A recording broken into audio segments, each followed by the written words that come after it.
What is up, Cahir? Wait, no. What? Where am I?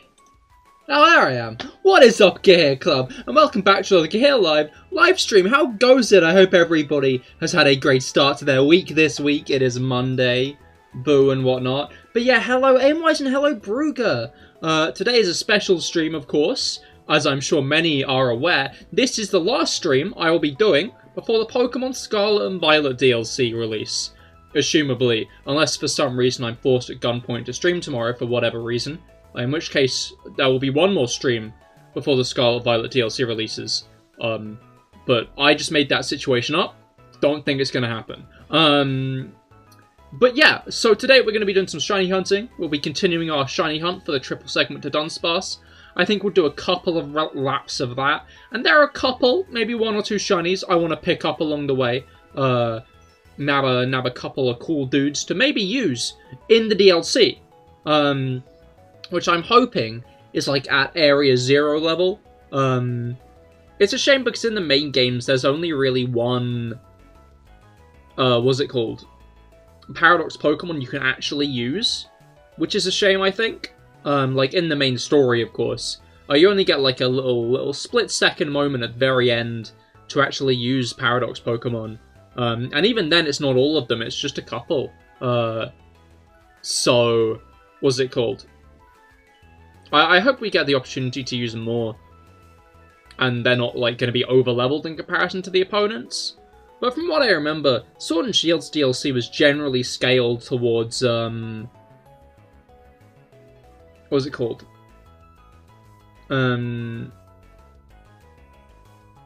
Yeah, Sword and Shield's DLC is, like, scaled towards, like, endgame stuff, so, alright. A Twitch streamer has a song request and you posted the skeleton appears and it was accepted. Okay. Felix, hello, how goes it? I hope your week's gotten off to a good start. But yeah, obviously, this hunt is a very, this is like half an hour segments. So I'd say we get into it now, lest we not get that many laps done of hunting, which I think would be a shame. Alright.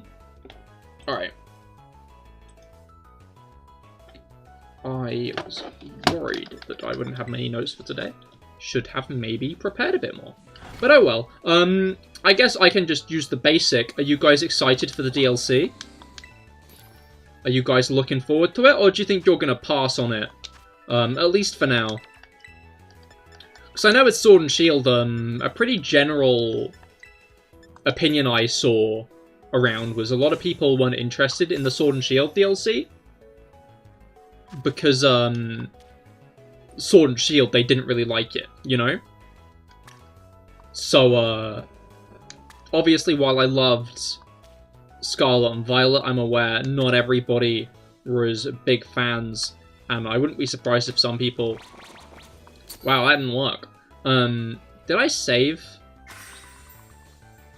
before going into it, or am I gonna have to redo a bunch of stuff? I guess better finding out now than later, because I don't think this is going to work the way I wanted it to. I wish there was like a precision mode, where you could like be really like specific about where you're placing stuff, you know? So I can make like a proper good tower.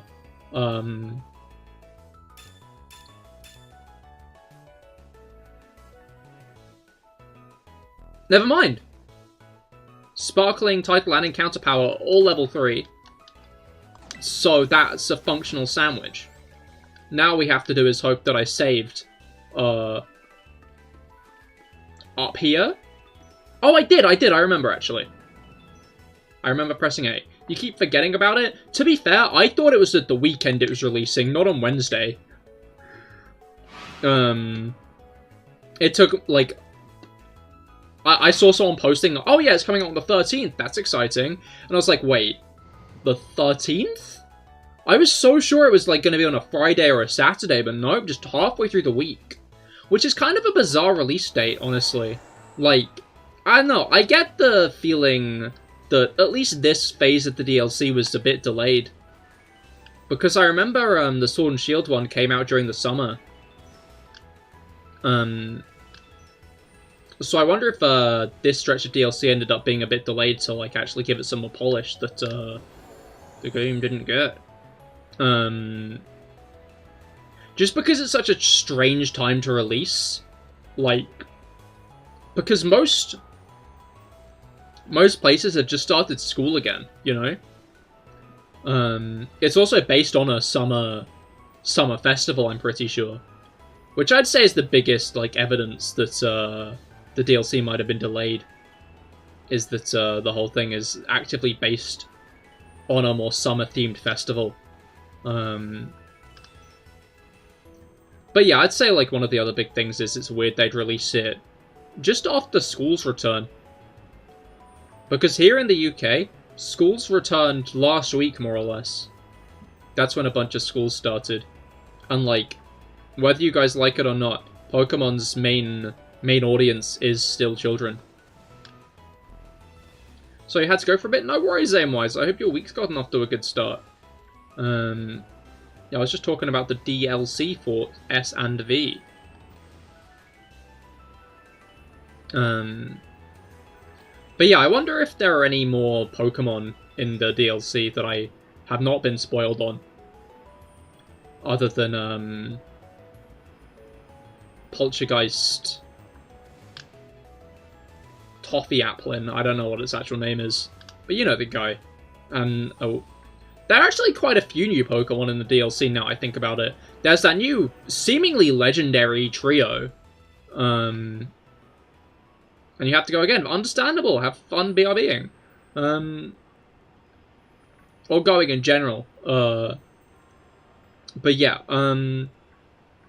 that's a fair point. I hadn't considered that. We're getting like a whole second legendary trio in the DLC, which isn't all that common. I feel like the only other region I can think that has multiple legendary trios introduced in that generation is probably Unova, right?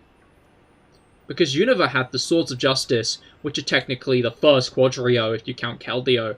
And then additionally the Weather Trio, the Genies. No, the Weather Trio... So, which are the Weather Trio? Groudon, Kyogre, and Rayquaza?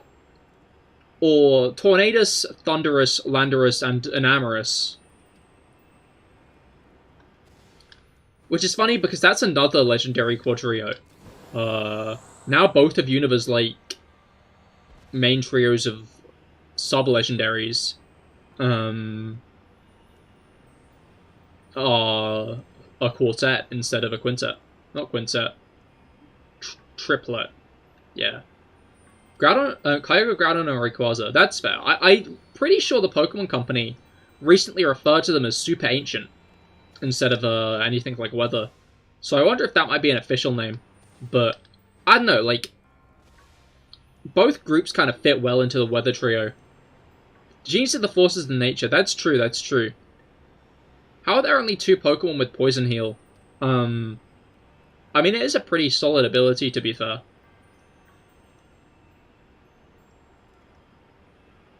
I am almost not that surprised.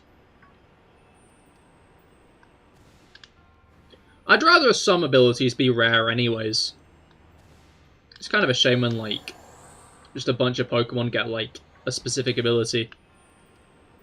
Like, I'd really like them to release a game at some point where the starters don't just have Blaze, Overgrow, and Torrent. I think it'd be interesting if they had something else for once. At least in their final form. Imagine if the final form of the starter replaced Blaze, Overgrow, and Torrent with, like, a newer version of it that still kind of worked similar, but instead it boosted both it and its secondary type's power when it was low on health. I guess because the other Pokemon that looked like they could have it all Poison type anyway. Oh, that's true, and they couldn't... Yeah, that's a fair point. Breloom and Gliscor, and its hidden ability on Gliscor. Yeah. I mean, yeah, Felix makes a good point that it's kind of useless on a Poison type Pokemon, because only really a Fringe case could actually proc it, and that Fringe case being Salazzle.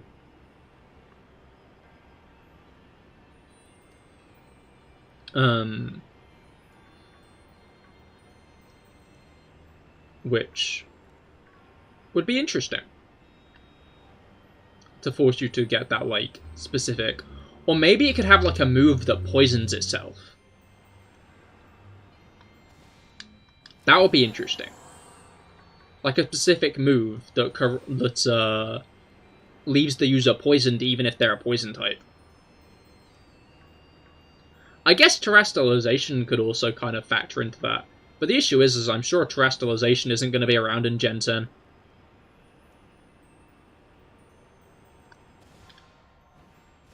It just hit me. Generation 10 is probably going to be at least released around the time of the 30th anniversary. Odds are we're going to get new forms for Charizard, Venusaur, and Blastoise again. I hate to say it, but it wouldn't surprise me if they tried to pay homage that ended up in us getting new forms of the starters, whether it be regional forms, convergent forms, or something to do with whatever gimmick is introduced in Generation 10.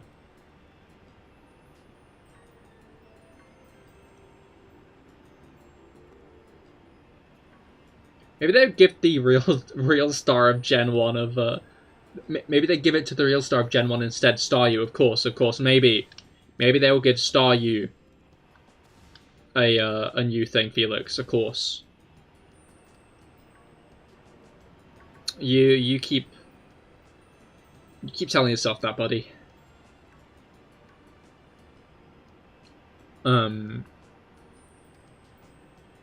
I just hope Minior comes back soon. I love that guy. It's funny that, like, Minior hasn't been in any games. You literally work a Pokemon and can confirm it. Oh, yeah, of course.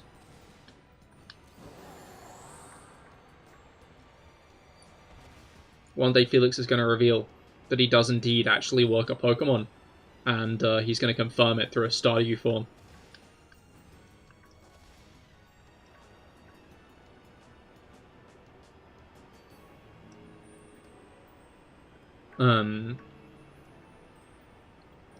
What's it called? It'd be a shame if they played their cards like that. I hope they don't. But it wouldn't surprise me. Or who knows, maybe we'll just get another Kanto remake. Maybe they'll remake Kanto again.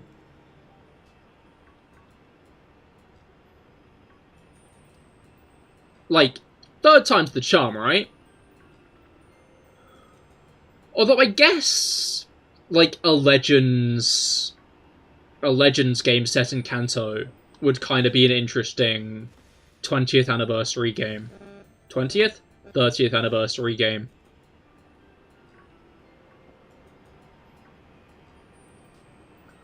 Although I hope they take liberties with how Kanto is, like they kind of did with Sinnoh at points.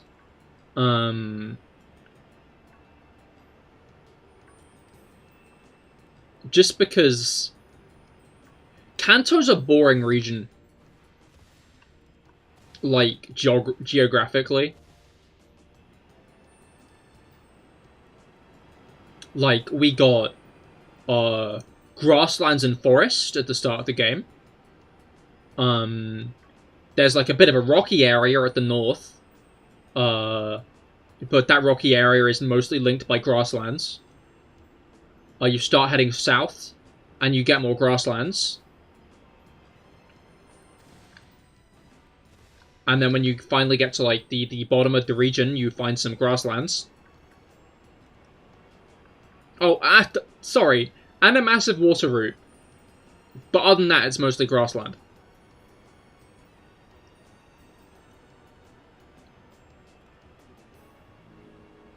Alright. Like, just because it's called Kanto, you don't have to make it realistic, exactly. I hope they, again, like, I hope they take liberties like they did with Sinnoh. Where they had, like, the basic grassland starting area, but they made, like, all of the Snow Point area, which is not that big in the originals, into, like, its own area. They made Mount Cornet into its own area, a nice, like, rocky area. They made the marshlands which is basically a very, like, small section of Pastoria City and its surrounding routes. Although it did have a lot of, like, grassy area around there, but it was, like, more unique grassy area. And then there was the coast as well. Like, they did a good job at making, like, a nice variety of areas. And I feel like they'd be conscious of that when making, like, something to do with Kanso.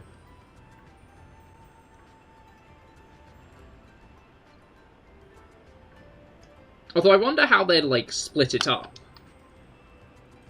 Because I feel like Viridian Forest would have to be there. So would they combine that with Mount Moon?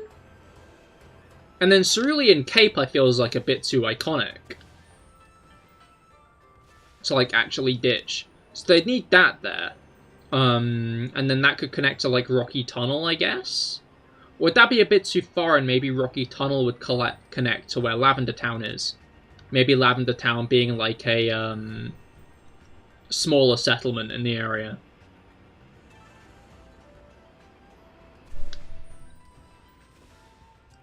I think it'd be interesting to see a more populated Legends game, to be fair. Because, like, Sinnoh was very, like, sparse, you know? Sinnoh is a very, like, unpopulated place, still, like, in the midst of being founded. I think it'd be fun if they, if the next Legends game had, like, actual more settlements. Like, Legends kind of... The next Legends game could do anything, really, when you think about it. Because, like, they've not really said, okay, this is exactly what a Legends game is, when they made Legends Arceus. They were like, hey, this is Legends Arceus, you know? Like... What was it called?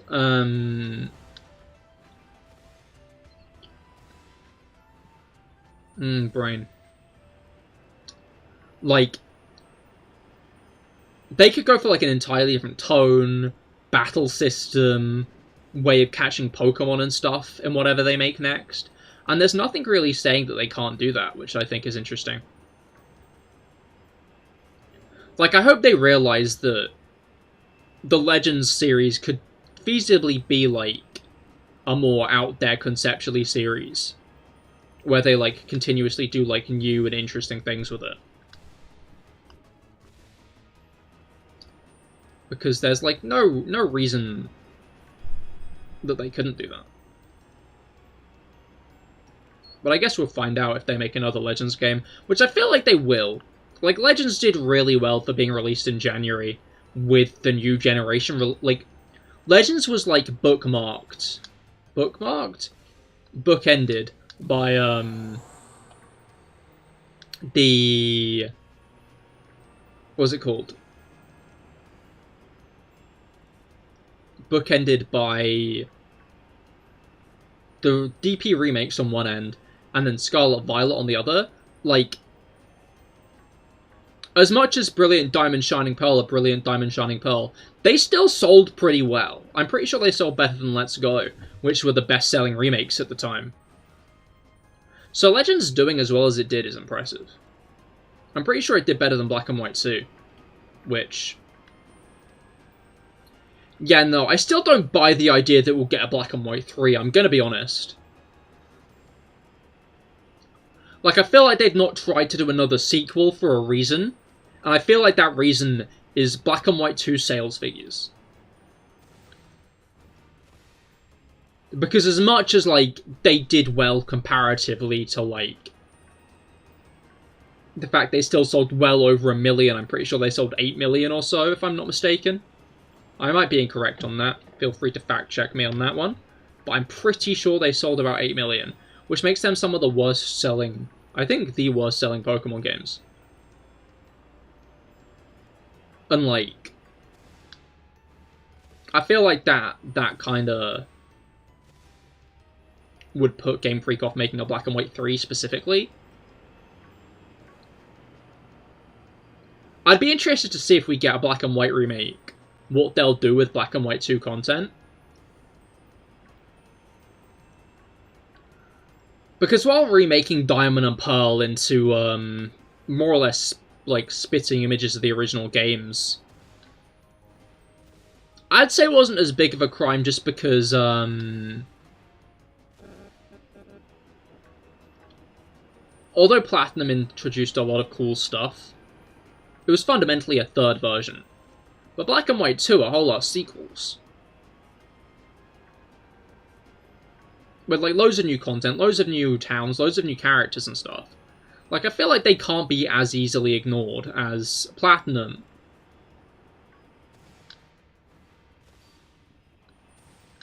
But I guess we'll have to see how Black and White end up getting remade, and if they end up getting remade, because we'll never know. I guess the brainworms from everybody hyping up Unova remakes has maybe gotten to me a bit, now I think about it. Because I'm not convinced we'll get them. We'll see what we get next February. I'm guessing we'll get a game announced. Because, I doubt the Pokemon production cycle has been slowing down at all lately.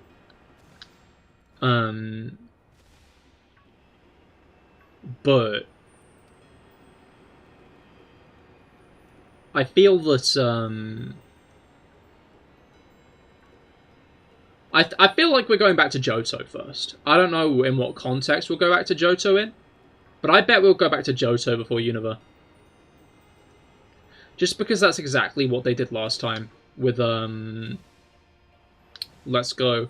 Although I guess you could argue Let's Go is meant to be a different kind of, was made for a different reason. That reason being, the Switch managed to, like, take back a large portion of Nintendo's older audience. A lot of people going like, oh, a lot of, like, reviews of Breath of the Wild more or less following along the lines of, oh, I played the original Legend of Zelda when I was a kid on my Nintendo Entertainment System. Or, I played Ocarina of Time on my Nintendo 64 and stuff. Like, those were the general reviews.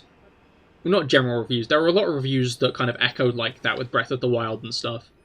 And, I guess in the situation where Nintendo, or Game Freak specifically, realized this, they might have always been like... They might have realized that there's a chance to, get an audience back that they'd since lost through kind of targeting their nostalgia. And also targeting the fact that a lot of the audience that they probably lost most likely played Pokemon Go. So who knows, maybe we won't get Johto next, but if we don't get Johto next, I wouldn't say that means we're getting Unova, you know? Like...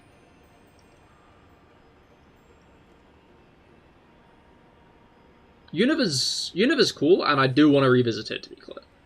I'd be very down for another Unova remake. Another Unova remake? A Unova remake, if it was, you know, done justice, and to be fair, maybe it will be. I saw someone point out that BDSP were probably developed under COVID, and that's probably a big reason for their, like, unfinishedness. And Diamond and Pearl are flawed games as is, you know? Like, remaking Diamond and Pearl 1-to-1 is an issue, because Diamond and Pearl, they were flawed games that were only really redeemed by Platinum. The Quiet Mothkin, hello, how goes it? I hope your week's gotten off to a good start. You looking forward to the DLC? I'm just talking about my thoughts on a possible Unova remake.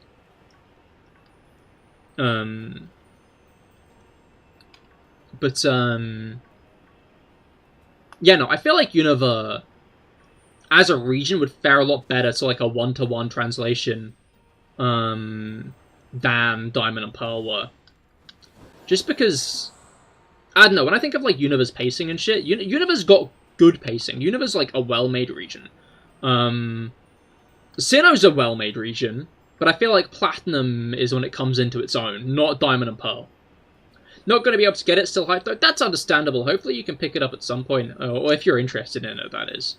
But, yeah, it'll be interesting to see the kind of content people can make with the new stuff it provides. That's a thought. We will be able to do co-op stuff in Kitagami, right? I hope so.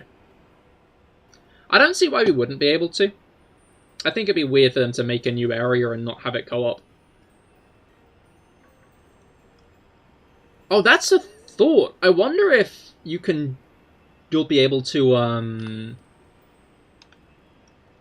yeah, I wonder if you'll be able to join a co-op world with the DLC if you don't have it. Because they let you do that with Mario Kart. Shame though, you're looking forward to using the new Pokemon. There might be a workaround to that, to be fair. It looks like they're updating home literally the night of the 13th when it releases. So if you can, like, bag some older legendaries, there's every chance that you might be able to get a couple of the newer DLC legendaries in a trade. I wouldn't say it's that guaranteed. But there's every chance that you'll be able to nab some. Oh, wait, yo, there we go. You love to see it. That's not the...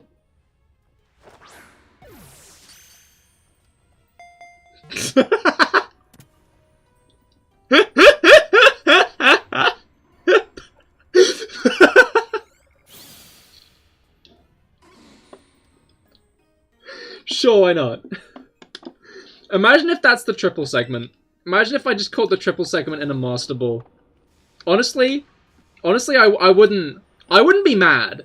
If me wasting a Master Ball led to me getting the triple segment, I wouldn't be mad about that. I'd be down for that, you know? Partially because I think I had, what, 3 Master Balls? It was 3, right? Or was it 2? Yeah, no, it was 3. I have 3 Master Balls. My Master Ball count, not doing badly. God love King Gambit. Really saved you on Tulip and Elite Four. Yes, I'm so happy about King Gambit, honestly. I'm excited to see Gen 8 evolutions. But I feel like Gens 5 to 7 have been lacking on evolutions. So I'm happy to see Gen 5 actually getting some love with, like, newer evolutions to its Pokemon. And I hope that continues in, whatever game comes next, really. Make sure you don't accidentally save. Yeah, no. I'll have to make sure not to do that this time. Alright, I was going to take a drink, but then I caught it in a Master Ball and distracted myself.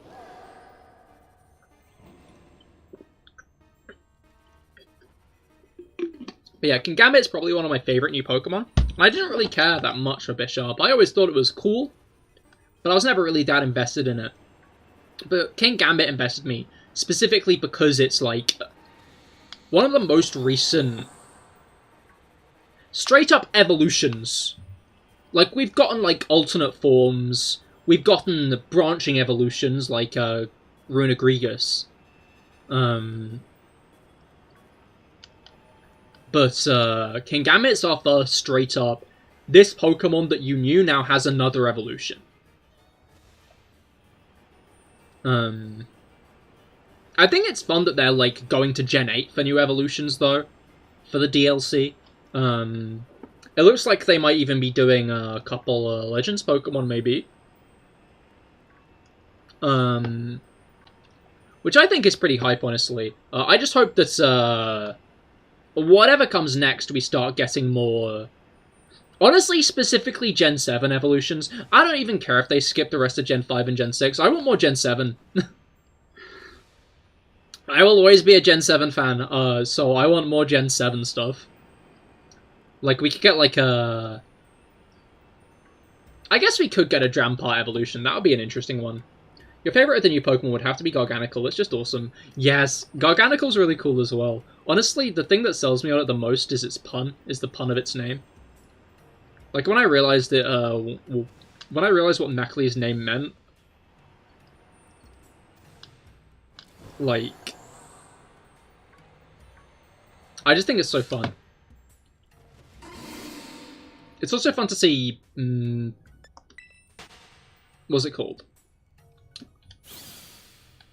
Is Mesopotamia the right term for that kind of architecture? But, like, it's nice to see, that kind of inspiration to it as a Pokemon. Always wanted a Pokemon based on natrium chloride, indeed. I like how it's got that more spiritual connection as well with its immunity to Ghost type with that one ability. Like, that's such a cool detail. I love that a lot. Komala, please. Yes. Komala, Broxish. Honestly, like, I know Drampar's not that good, but I'd like to see, like, a Drampar and Turtonator baby form. I feel like both of those would, like, lend to really good baby forms. Then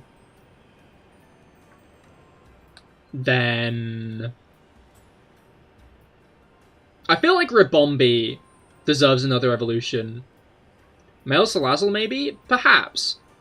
I feel like it would have to be, like, a specific, oh, this Pokemon is, like, an outcast of its group or something similar. Because I feel like the point of Salandit and Salazzle is that they're, like, almost a pseudo-hive. Kind of like the suggestion of, like, a male Vespiquen. Kind of defying the point, you know? You want a third evolution for Clawitzer. It's your favourite Pokemon, after all. Oh, that would be cool as well. I feel like there are a lot of interesting ways they could take that. Then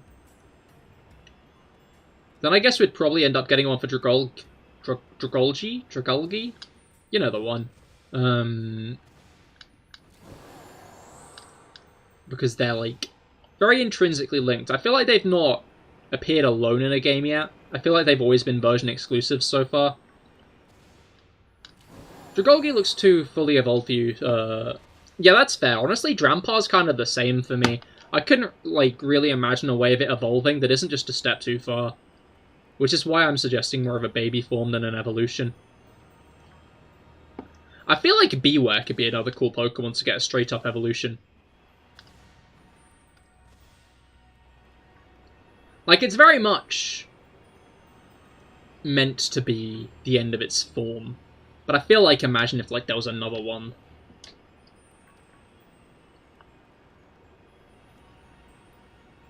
That's, kind of emphasizing on its strength. Oh wait, shit, I'm talking about new evolutions, but I haven't, re-plugged the idea of getting... What's it called? More elemental monkeys. How could I? The real Cahir has gone. If a mentioning of new evolutions goes by without me re-mentioning more elemental monkeys. Because you know we need more elemental. Like, a rare form of Salandit's immune to the pheromones or whatever, just doesn't starve itself. Yeah. It'd be interesting, I'm just not sure if it would fit that well.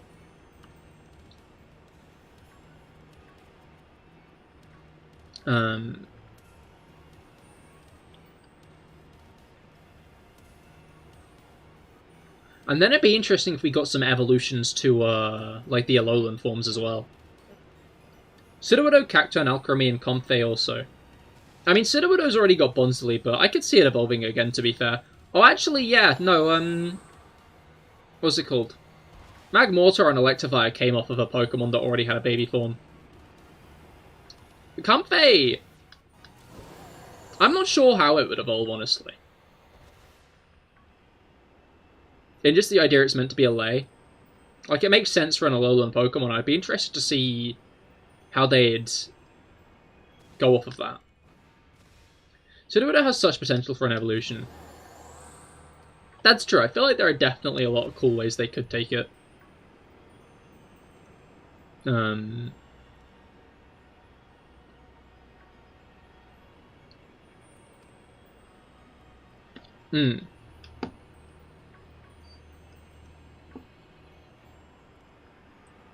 What was it called? I feel like Cacturne would be a very cool one to get another evolution to, though.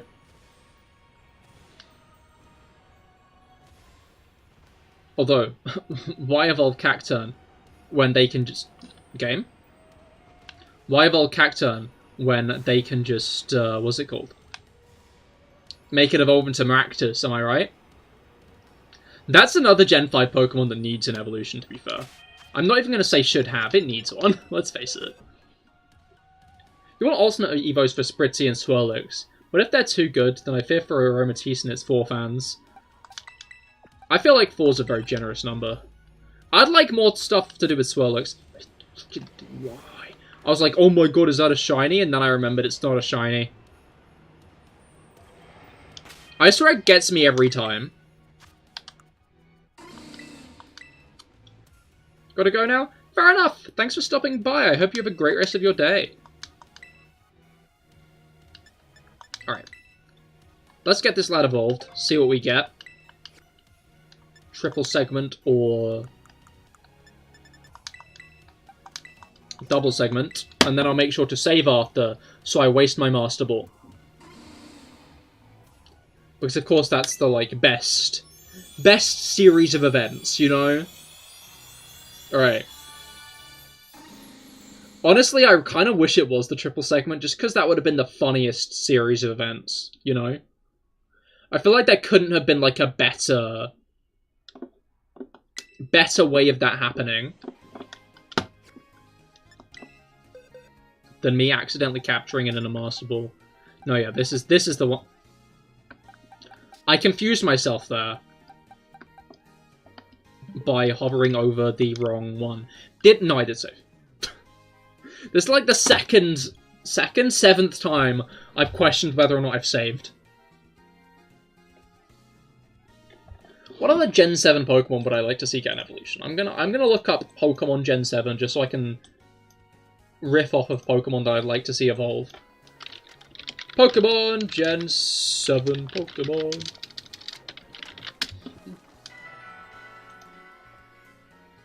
A BHM regional form would also be nice. We don't know what they'd do with it. I feel like BHM could just get a straight-up evolution that's more like a UFO. I think it'd be fun if BHM and Orbeetle had, like, an interesting interaction, to be fair. I feel like a Mudsdale evolution maybe isn't the best choice, but I'd like a Mudsdale evolution. I think that would be fun.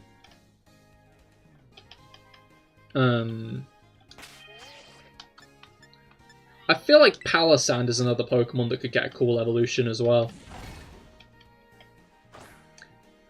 I'm not sure. Mimikyu could get a good one.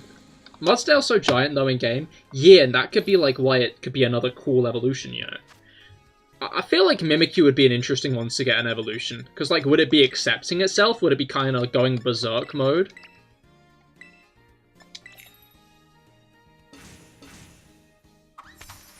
Like some kind of hellish nightmare creature?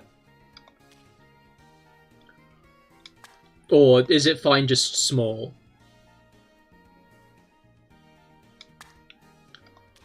Imagine if we do get Black and White 3, and we get a regional Mimikyu that's kind of based off of a Mulga instead.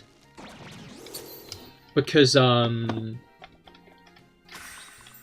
was it called?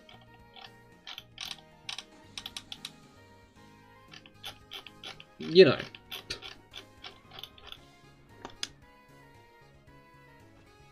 Because, like, Mimikyu isn't a thing in, Unova. Not Mimikyu, Pikachu isn't a thing in Unova. Pokemon. Hello. Maybe something different for Crabrawler? No. Why would you want something different for Crabrawler? That's a foolish idea.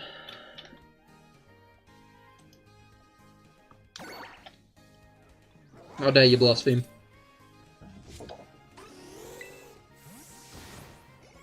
Oh, where's the disguise look like Zora? Not realizing Zora is also wearing a disguise. Oh, I'd love that. That'd be so fun, actually. Maybe it would have, like, a different ability on top of that as well. Instead of its normal, like, one knock to disable its disguise ability. Do you think Poltergeist is a single stage, a pre-evolution, or a final stage? I went to the wrong place. I feel like that's a really good question, honestly. Like,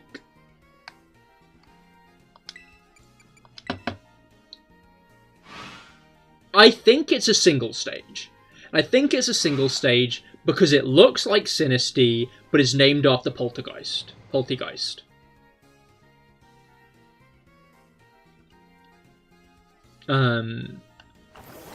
So I think it would make sense if it was just a single stage, because it takes inspiration from both. You just assumed it also evolves from Dynasty. Nope, it seems that it's a Convergent form. I'm pretty sure it's confirmed. Which I like as an idea. Because so far Convergent forms have just been Pokemon that kind of converge. Just happen to... the Pokemon that use regular evolution to kind of look the same, to adapt to look the same.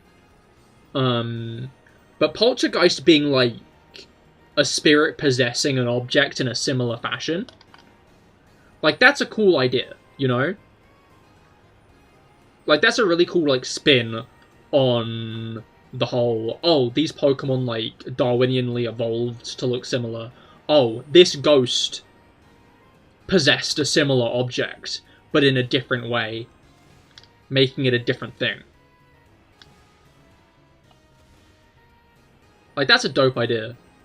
You know, because someone spoiled it on Discord. Oh, that's a shame. Don't spoil it here, though, please.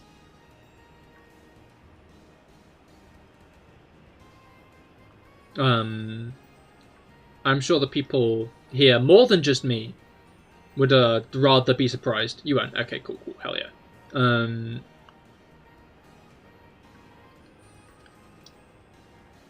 But I wonder if it's going to have an authentic form. If it has an authentic form, we might be on for another long hunt. I'm going to be honest, because I kind of want to shiny hunt that if we do. Alright.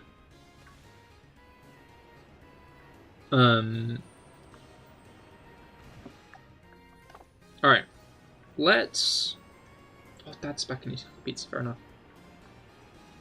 Sorry, I realised there was a nice smell in the air.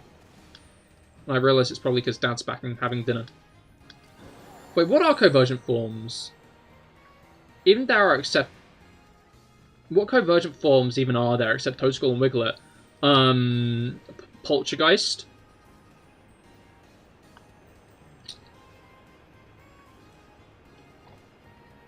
That's why such a big argument kind of surfaced when Poltergeist was revealed around what it is.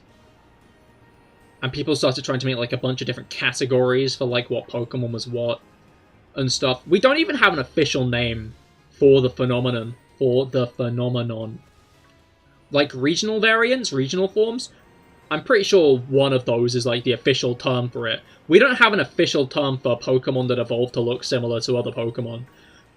The fanbase just calls it Convergent forms because Convergent evolution is the phenomenon in which two entirely unrelated species evolve similar characteristics.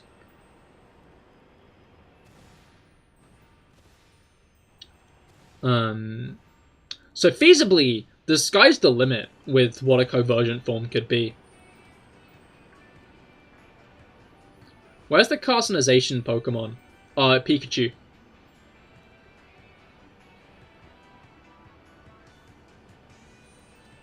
That Pikachu's the carcinization Pokemon.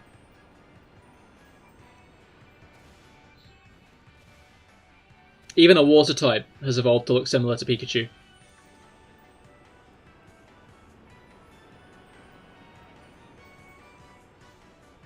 So, Pikachu is the crab of the Pokemon world. I think that's the obvious answer there.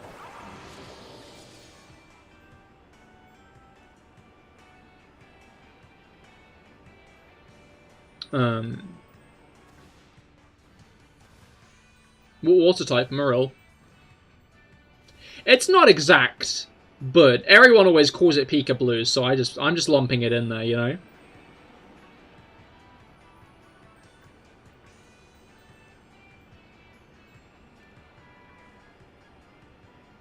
But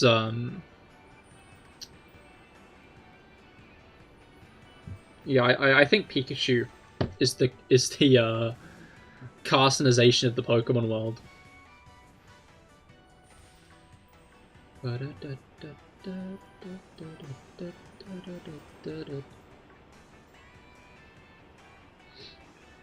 But so I guess there kind of already was a Convergent form in a way, especially when you look at like Plusle and Minun in comparison to Pichu. Anyway, in your head there was a lot more than 2 of them.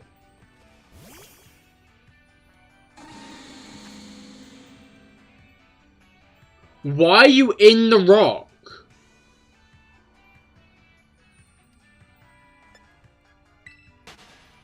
I can't wait to discover what rock Pokemon lurk in,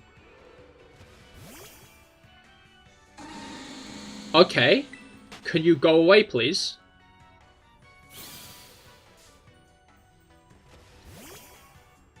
I'm gonna have to kill this thing. Maybe you thought the Paradox forms too. Maybe, although I don't think they're... If anything, I'd say the Paradox forms are meant to be, like, ancestral Pokemon. But I don't buy it. I think there's something else up with Paradox Pokemon. Arvin even points out that there's probably something up with Paradox Pokemon, because he's like, wait a minute, I thought my parent was summoning these Pokemon here, but in this book, what's it called? The people who came here in the past found the Paradox Pokemon, but the time machine wasn't built then. But I feel like most people feel that, to be fair. It's just there are some contrarians who are like, oh, don't think that hard into it. When the game is trying to make you think that hard into it, you know? Like...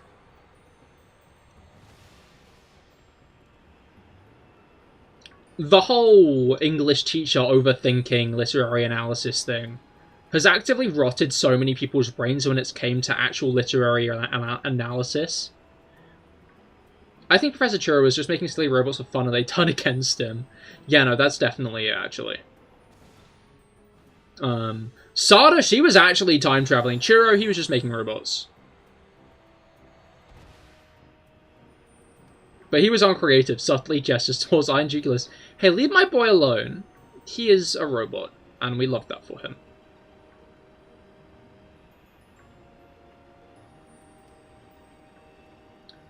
Like, robot Pokemon would go so hard in any generation where they weren't placed with Paradox Pokemon, which sometimes look really cool, and sometimes look like Screamtail.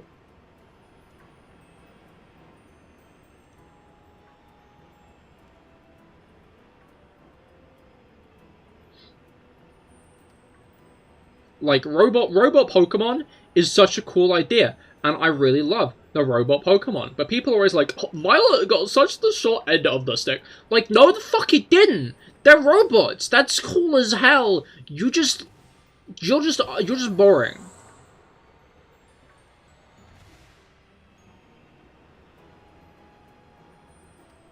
Gen 5?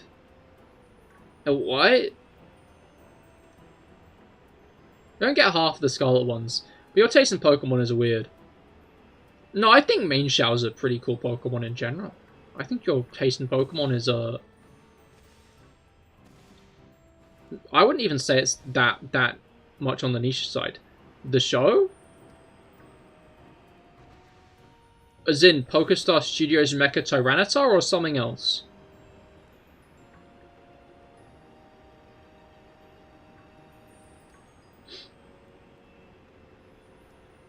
Yeah, no, Iron Thorns does look like that.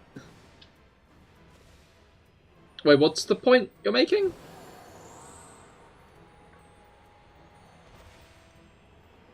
But yeah, I don't agree with Violet Paradoxmon slander. I think that while some of the cooler Scarlet ones are a little bit cooler than some of the Violet ones, I think that Scarlet Paradox forms have a much wider breadth in lameness. You're saying the general Robo Pokemon that are not only Paradox. Yeah, but we're like actually getting to use the Robo Pokemon in Violet instead of it just being a PokeStar Studios thing. Technically, there's a Silcoon spaceship in that as well. Like Sandy Shock, Screamtail, Among Us one, maybe even the Mischievous one too. Miss After Miss. Exactly. You know what? I still kind of like a lot of those. Like I don't hate a lot of those, but I feel like the Violet forms are still better.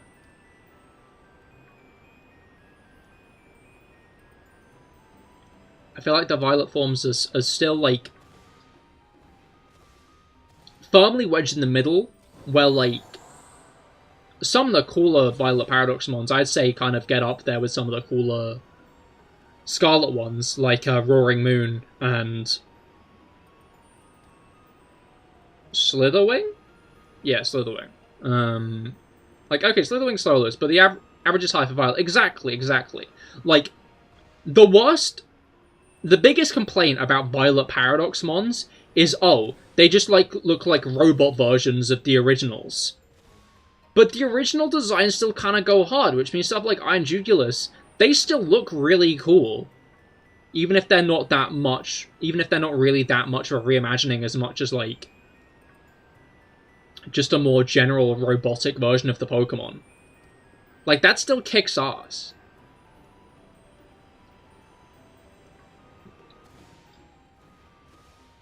I do really wish that the Paradox Pokemon had normal names, though.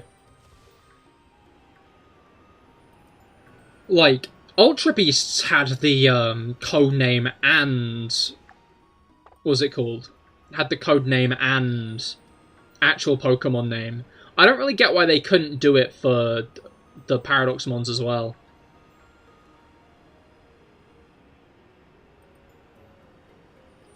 Like, there could have been some really fun, like, puns, you know? Hydrobot.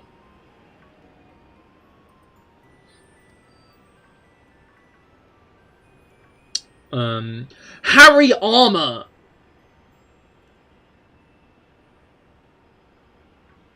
I'm naming it... if I get a shiny Iron Hands, I'm naming it Harry Armor.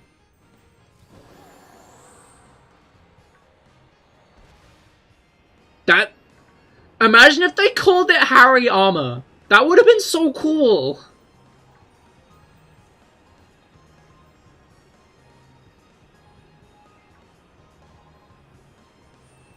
There is now a world that I don't live in, and I'm upset I don't.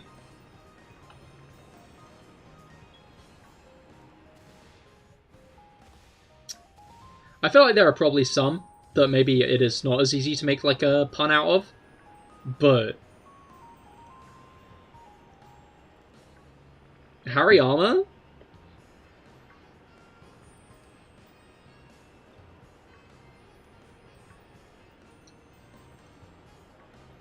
Like, I don't know, I just feel like they could have taken a bit more creative liberties with the names than Slitherwing, Roaring Moon,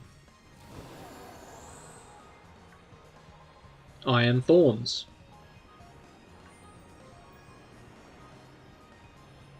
But, wait, there we go. But yeah, we'll, see. We won't see. I hope we get more Paradox forms than just the legendaries in the DLC.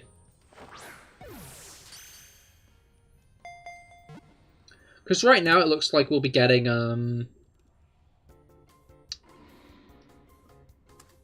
the, like, Raikou, Cobalion, and then probably Entei and Terrakion.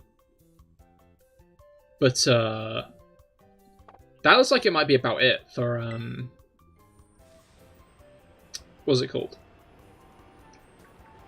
The fuck? Hi there? How are you? You having a good day? I'm having a good day. Because I just found two of these guys at once. You totally forgot about that Raikou. I think it's the perfect fusion between kind of goofy in an endearing way, and really cool ideas for a design.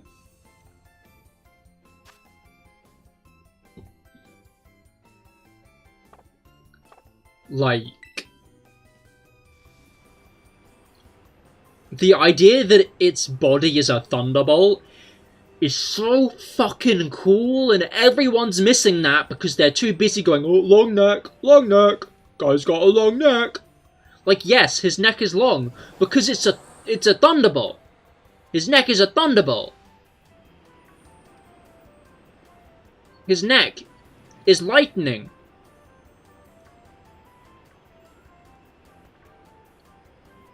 Because his head is the cloud.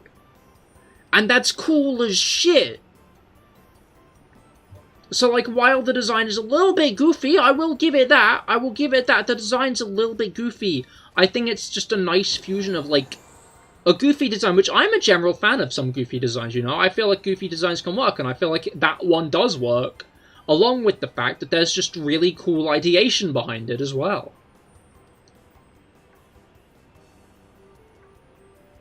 Honestly, turning the legendary beasts into dinosaurs is such an inspired idea, but it's really funny.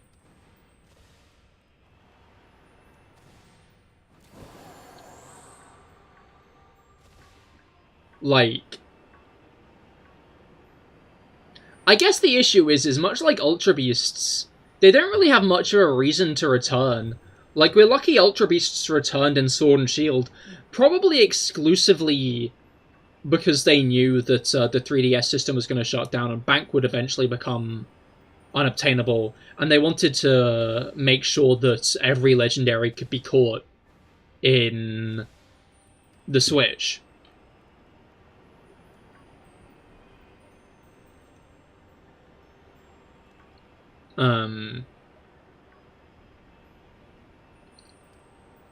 So I'm pretty sure that's the only reason Ultra Beasts are actually, like, in Sword and Shield.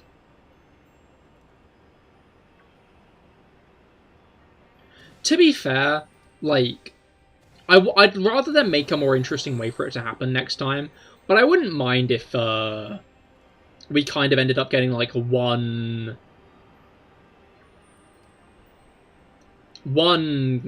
game a generation that had that kind of legendary rush with, like, all the legendaries in it.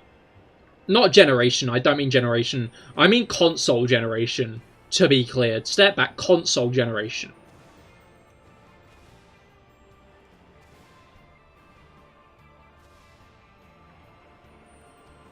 You know, with the Switch 2 probably releasing next year, Gen 10 probably is going to be on a new console, right?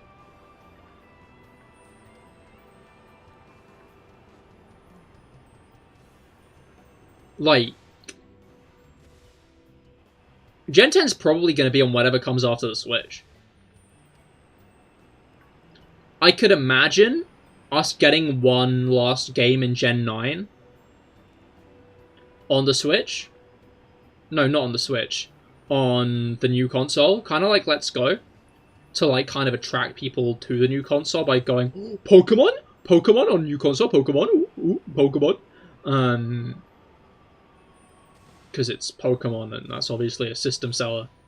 But, like, I wouldn't be surprised if we ended up getting, Gen 10 was either the first or the second Pokemon game. On whatever system comes next.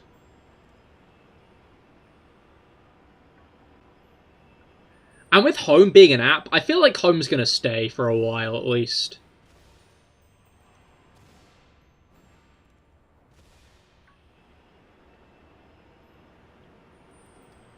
Like, I don't know, maybe I'm just on that copium, but I hope that Home is kind of the consistent way. Whoa, number 3. What the fuck? I hope that Home is, like, the consistent way that,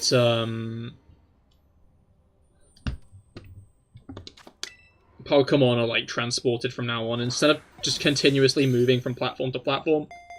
Like the move from Bank to Home. You did your GCSE English spoken presentation about the Switch. You're really gassing it up, so the next one better be just as good. I remember, on my game design course, we were made to do, like, audio reviews for video games.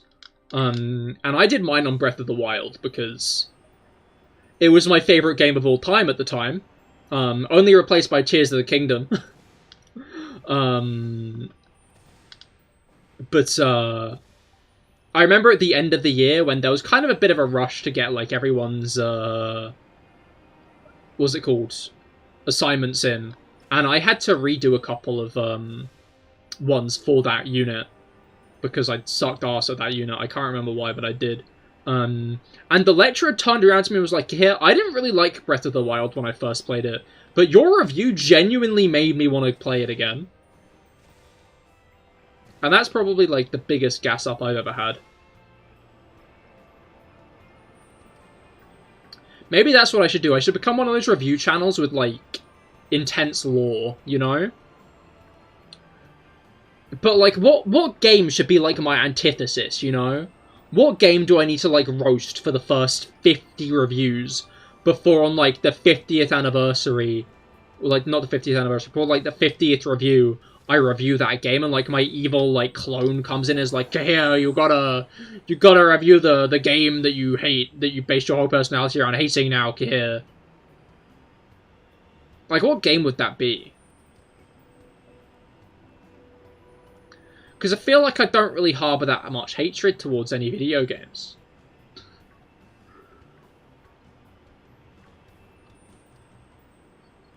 Your teacher's daughter had a Switch too, so you were really attached, really reaching out to connect with him there. Ended up getting one of the highest grades in the class, even though you're not a speaker. Hell yeah. Congratulations, that's hype. You know, I remember, in secondary school we had to write poems once in class, and I wrote mine about Pokemon because I'm autistic. To be clear, I am. That's what I mean by that. Like, and the teacher turned around and was like, "Cahir's was probably the best in the class. Like, we would enter it into this competition, but we can't because we're worried Nintendo might sue us."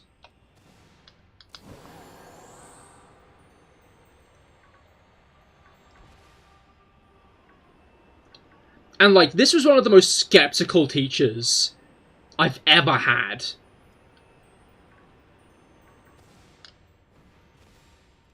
Like, genuinely one of, like, the most skeptical teachers. Like, whenever anybody, like, said something, he'd always be like, "Are you sure?" So I don't think he's the type to, like, lie about that, you know? I like how it's always English that gives you things to remember like that, yeah. Guess because it's things you create more than in other subjects. Quite. I'd say, like, yeah, no. It's like that and, like, DT that create cool things in. I need to put my Pokemon clock back up, honestly. I made a clock in DT of, like, Primal, Groudon, and Kyogre. And they're kind of, like, on either side of the clock. It's honestly really cool. I love that clock a lot.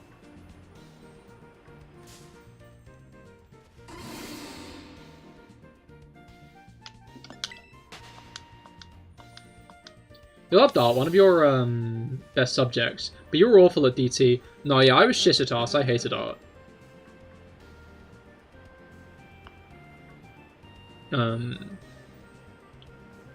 But DT, I only really liked DT because I thought it was cool how you got to, like, work away on, like, these different projects, but, like, overall it wasn't my, like, it wasn't massively my thing. I just used it as, like, a fun way to be creative. Which I guess is kind of what DT is, huh? Maybe in addition to becoming one of those shitty review channels with unreasonable amounts of lore, I should become one of those channels where a guy with no engineering degree engineers a bunch of random shit that, like, is clearly in, like, violation of multiple health and safety laws, but they only don't know it is because they never passed engineering at university. You know, like, I did a thing in William Osman. William Osman might actually have a degree now I think about it. I know I did a thing doesn't. He's actively clarified he didn't on podcasts.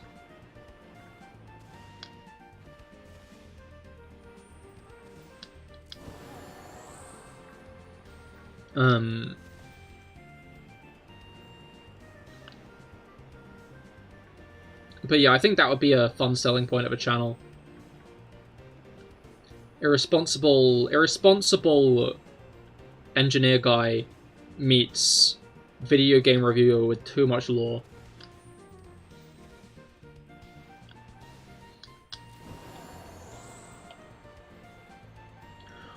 Which I guess are probably similar, like, vibed niches in their time. You know? Where, like, there are a bunch of video game reviewers with too much lore back in, like, the 2010s.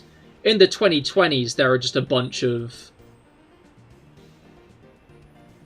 like, engineer guys running around. Engineering random shit. Like William Osman, as I said. I did a thing. Niall Reed? I think that's his name. Kinda Mark Rober. Mark Rober's doing it at, like, a much higher budget as most other people.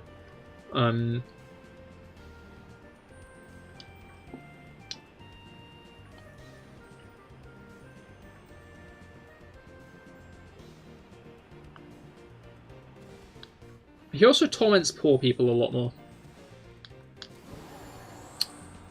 But, yeah.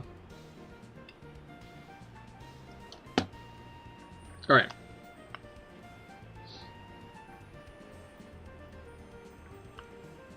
But yeah, Delia, hello, how goes it? I hope you've been well.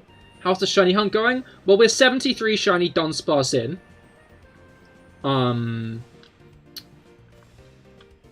So yeah, it's going well.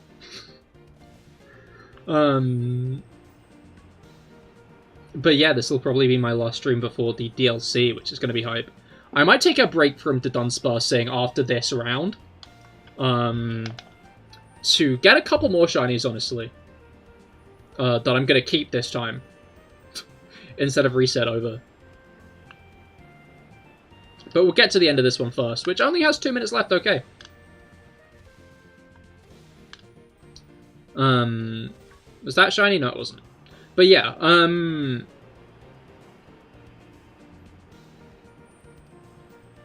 trying to remember the conversation. I feel like we'd gotten to the end of it anyway. But yeah, no, while I've had fun the past 4 months shiny hunting for this Dudunsparce, I wouldn't mind some shinies I hunted for instead of random shinies I picked up during raids to use during the DLC playthrough, which will be fun. Because I don't really want to overlevel myself for it. Wait, I need to... No, wait, I can check it after. I can check it in, like, the downtime between this phase and the next one.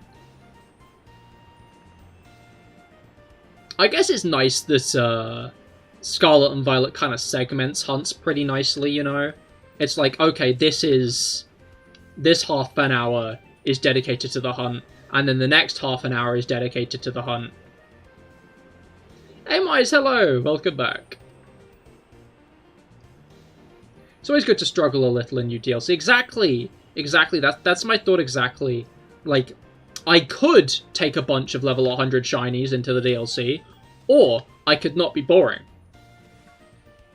Like, I've already seen like 15 different memes about people saying how they're gonna absolutely destroy that new Elite Four in the Blueberry Academy, but like, what's it called? I feel like that's kind of robbing yourself of a bit of enjoyment there, when you could, you know, go into the fights at an equal footing. Because I feel like they gassed up this group a lot. I hope they're like Universe style of challenge, where they actually have items and stuff on all their Pokemon. Unlike a certain Elite Four and Champion. But, it'd be fun if they were, like, actually, like, proper strong trainers. And I kind of hope they are. Oh, okay. Sandwich gone.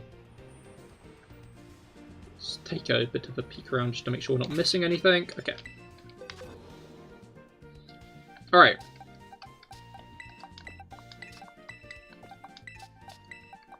Let's get these 3 evolved. See if... Geeta doesn't have to be good at battling. Her job is to be tall and cool. Well, she can be tall and cool and not have a go-go. I'm just saying.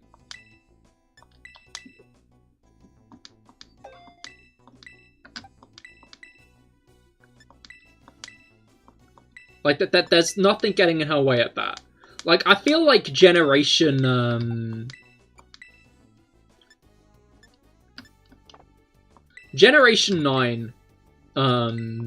has some of, like, the most specifically made to be competitive Pokemon, like, in the franchise. And the champion uses none of them. Or at least none of them correctly, you know? So I hope they, actually give us some challenge in the DLC. Lead with Glimora, make Kingambit her ace. Exactly, that would have made the fight so much harder. If there's another Elite Four in the DLC, they'll see their last opponent, Esperathera. Indeed. I mean, there's going to be. The, Blueberry Academy students is an Elite Four.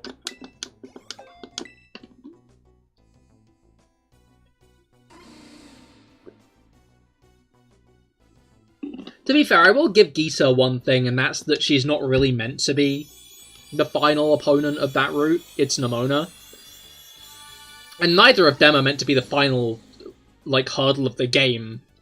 That's Sada or Turo. Which I think they do well at in, like, using entirely alien Pokemon to you. Alright.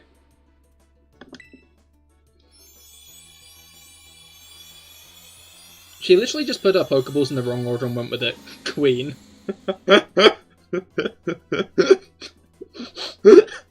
Okay. Alright. Speaking of laughs, okay. None of those were the triple segment, so...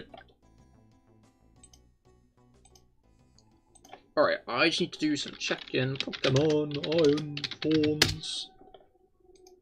Why is that train so loud? Okay, it's Rock Electric type. So we just go Rock type in the upper echelons of Area 0. We should be fine, right? Pokemon SV Shiny Sandwich Guide. Hell yeah, been a while since I've been back to here, since I've gotten muscle memory in making the tofu stack. Rock is... Bacon! Let's go! Bacon! Anyway, if you were the champion, your team would be Luxray, Chandelure, Sylveon, Main Shower, Alolan, Sandslash, Lilligant, or Superior. That's fair, honestly. I can't slate that. Which Lilligant?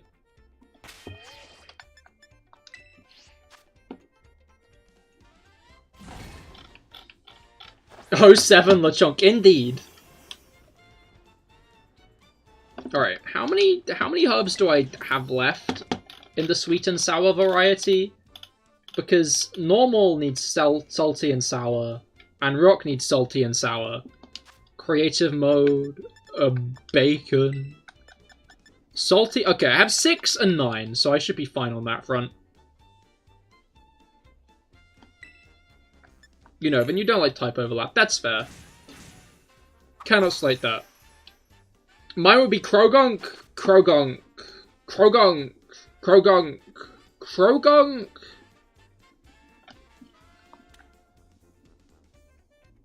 Why is that bacon a block? Why is this a block of bacon? That does not look like good bacon.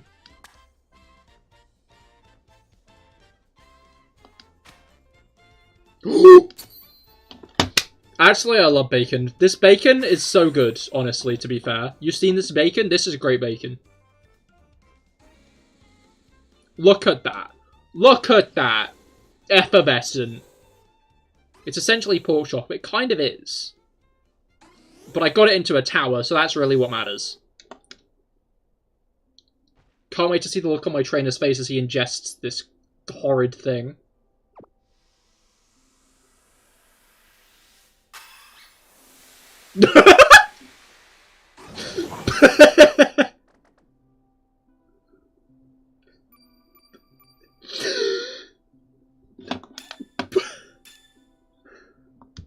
That was one of the expressions of all time, I'm gonna be honest.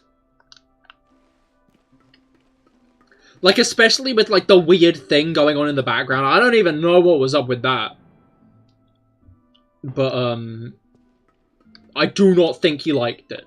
Safe to say, was not a fan of that.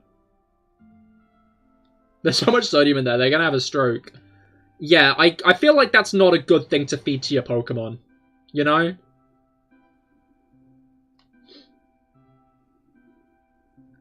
Alright.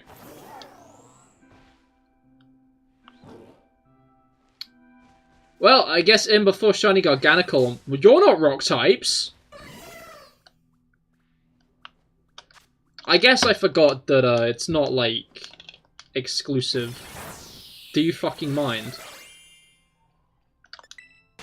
Thank you.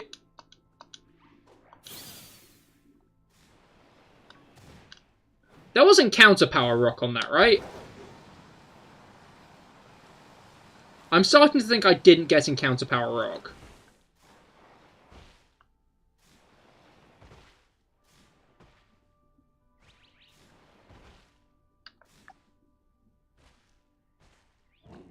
Yeah, no, I've got Encounter Power Rock. Where the fuck are the rock types?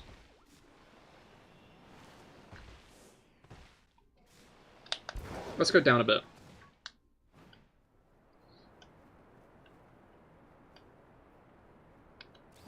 Oh, Tyranitar.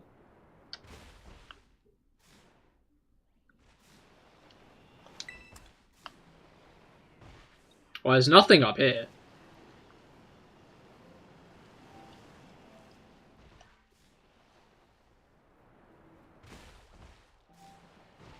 Okay, this is still, like, a very, like, lacking event. Are we shiny hunting Tyranitar now? We are. I want more Pokemon for the DLC. Is there, like, a specific place this guy appears? And it's not here?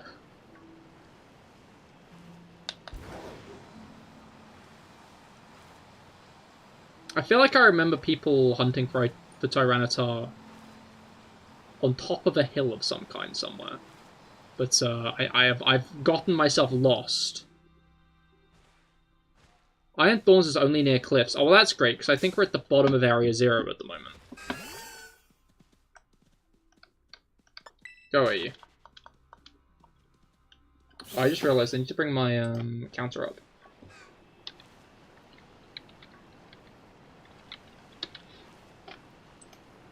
You know, the really inaccurate one. That's a Bellybolt. That's still not... Oh, that's a Masquerain. You'll love to see Masquerain around. You'll love to see a Masquerain winner. Anyway, let's... Minimize this. Start this. Oh, I know we've, like, been... You know...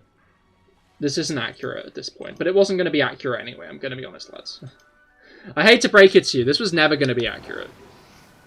I don't know if you guys know the truth. No, incorrect.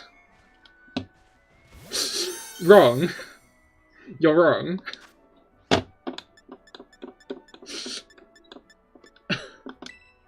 My favorite rock type, yeah, no. This rock type goes well. Blue Dolph. I feel like we named the other one Blue Dolph. Cool, we got shiny in 22 seconds? World record?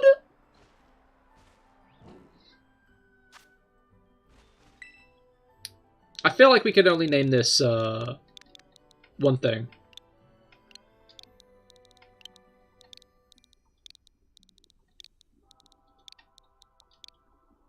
Rock.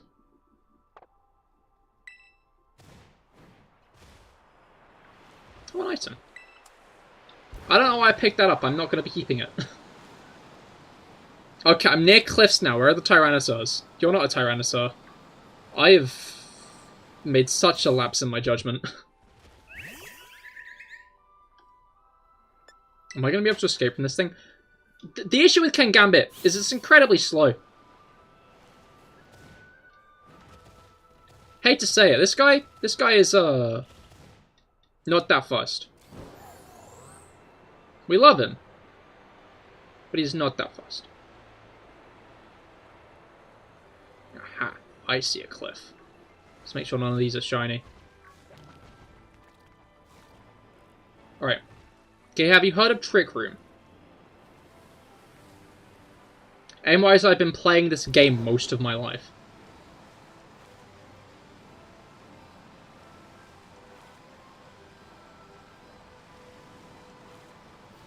Right.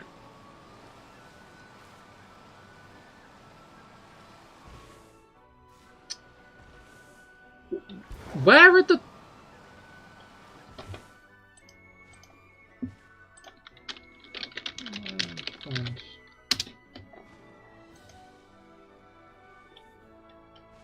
Yeah, it's rock. It's rock type. There you are! Hello! Okay, cool, we're finding them. We're also finding lichen rock. I feel like electric type should have been the one I went for, I'm gonna be honest. But, we can get another shiny lichen rock, that's okay. Can I not climb up here? Is that not an option? I'm starting to think it's not an option. You're not.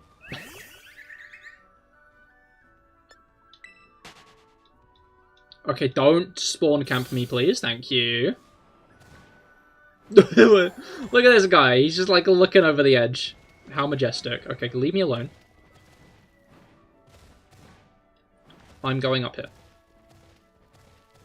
So I feel like I'll be able to find a couple more lads up here. Here we go. Okay, here we go. Here we also go with those guys, but, like, these are the guys I'm looking for. Also the guys I'm not looking for. I'm genuinely not sure how I'm going to... What's it called? Deal with, like, the fact that I'm getting so many Pokemon I don't want. But they're on a date looking over the edge, indeed, indeed. I fucking love Iron Thorns. Look at his stubby little arms. I hate to say it, but look at him. Look at him. Look at him when he moves. Move. Move. Do something.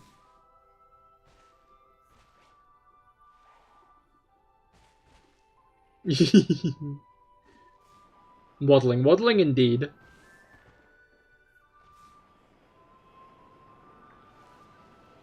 You one-time hunted this fellow and no shiny. You see, that's why persistence is a good thing.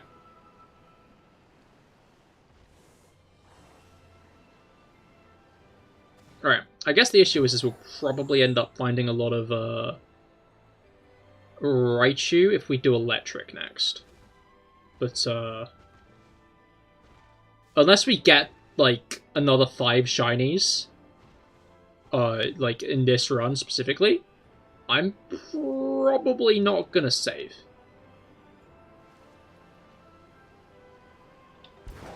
Hate to say it, not that invested in, what was it called? Keeping the second Girafarig.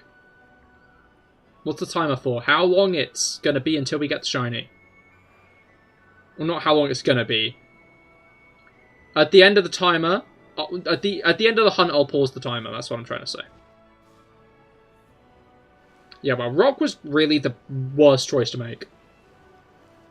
Most of the Pokemon here have recoil moves, you see, that's why we have Quick Balls. I am full of hubris.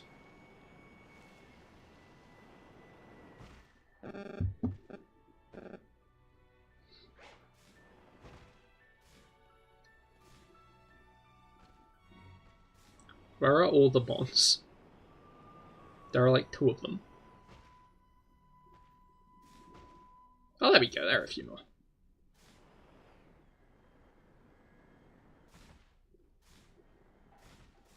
Right. Iron Thorns is the second best Paradox shiny. Why are you ranking them? They all look the same. They've all got the same shiny.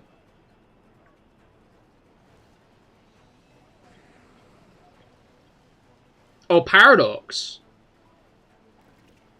Are you saying that one of the Violet Pokemon beats out all the other... No, one of the Scarlet Pokemon beats off all of the other Violet Pokemon. Beats out all of the other Violet Pokemon. And then all the other Scarlet shinies are Violet. First is Slitherwing. Slitherwing does have a pretty nice one, to be fair. But Volcarona has a pretty nice one. Did I even evolve my first shiny Girafarig into Farigiraf? I don't think I did.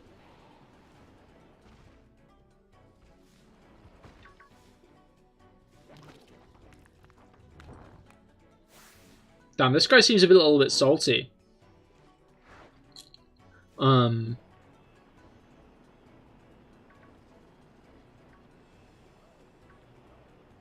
I wonder if there's like a better way to reset these guys.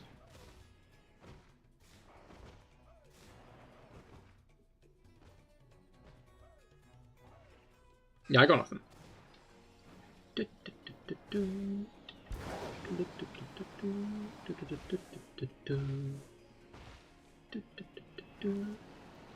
I guess in hopping over to here, we also might end up getting a shiny Iron Hands if we do electric.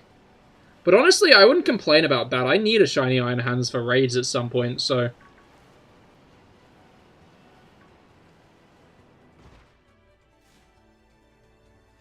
They'll leave me alone. Alright. It's just how little its little stubby arms. Look at it. Look at it. How can it look like that and make anyone feel any fear? I'm gonna be honest. I hate to say it, Iron Thorns. You are the least menacing thing ever. Kind of adorable, actually. Goofy goober, indeed. Goofy little guy. Goddamn. I'm not sure. I really like Iron Hands, to be fair, but I think Iron Thorns might be my favourite Paradox. Unless I'm missing someone really obvious.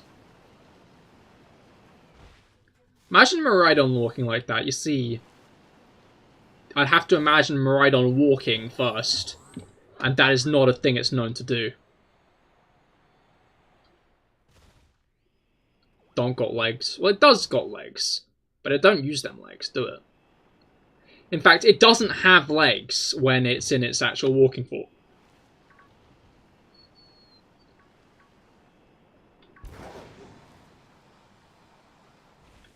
Shiny Iron Thorns is an egg. It kind of is. It is very egg. It has the music. Whoa! Were those guys good? I think I'm just about to be attacked by a bird.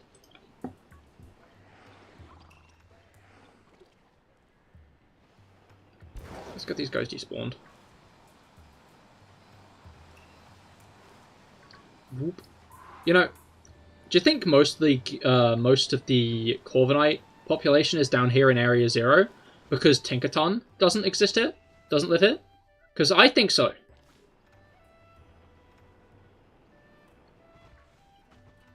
Plus with Transistor, or Minor with Galvanize, which sounds better. I can't remember what either of those do. Either of those abilities do.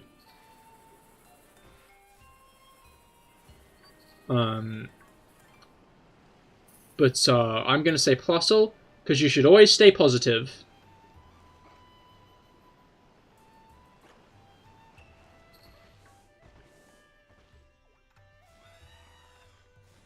Alright. Transistor boosts electric type moves. Galvanize makes normal moves into electric.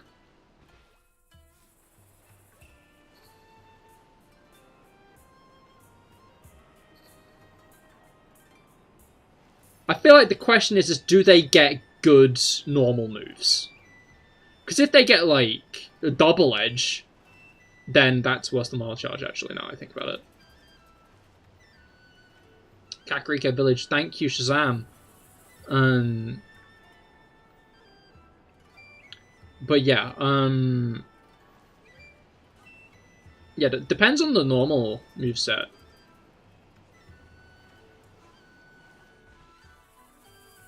Because if it gets, like, arse normal moves, then it does, at least in Radical Red. Well, yeah, if it's got a good normal moveset, I'd say Galvanize is probably going to be a good shout. Although, to be fair, Transistor might just be like an all-around good Bex. It means you can get that normal type coverage. Also, Fake Out and E-Speed. Stab Fake Out's actually pretty good. Never mind, I've changed my answer. Stab Fake Out is the answer.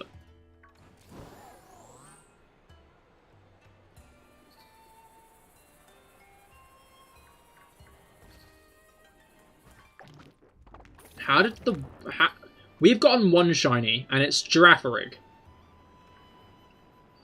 You're gonna go, fair enough, Aimwise. I hope you have a great rest of your day. But yeah,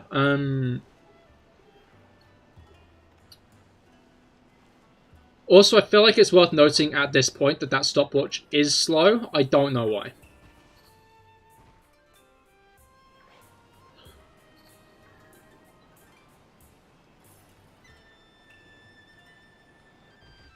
Like, I just want to point this out now. I'm not changing it. I think it's funny. But it has been closer to 10 minutes than 8.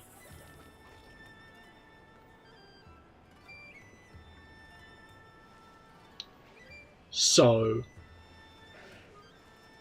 yeah, I think like 45 seconds on that is a minute in real time. So just keep that in mind when looking at it. Or don't. I'm not your boss. Not yet, at least.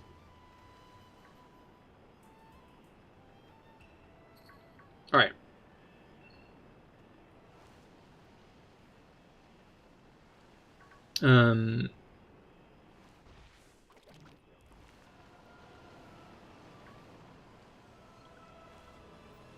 I hope we get more areas like Area 0 in future games.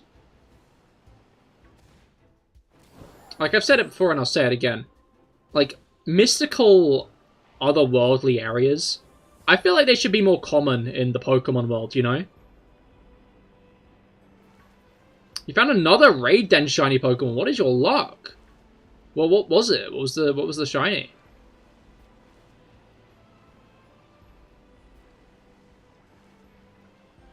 Wait, let me rephrase the question. Are these Raid Den shinies raids in your world, or are you joining into these raids?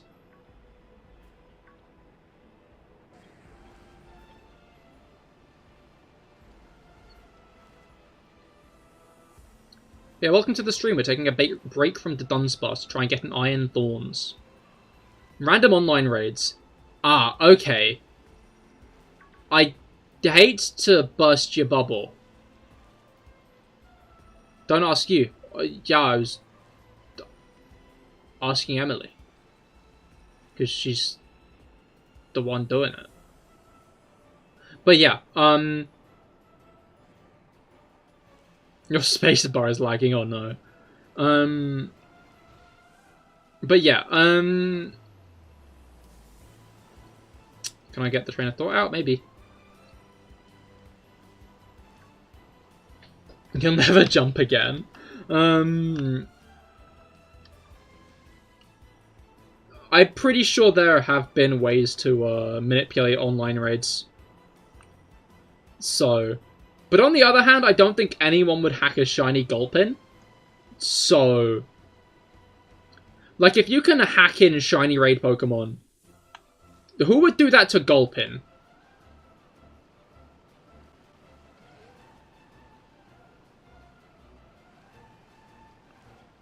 Hate to say it.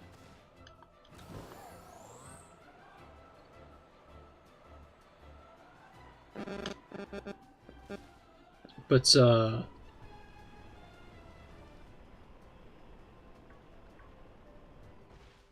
just don't think that'd be the first Pokemon that went to anyone's minds, really.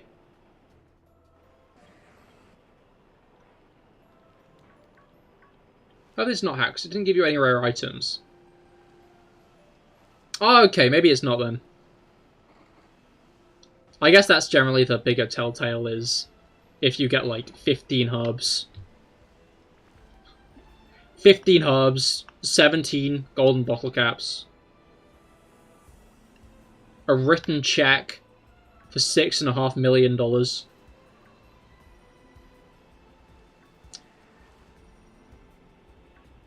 is sleeping, bro's not sleeping anymore. I woke him up by getting a bit too close.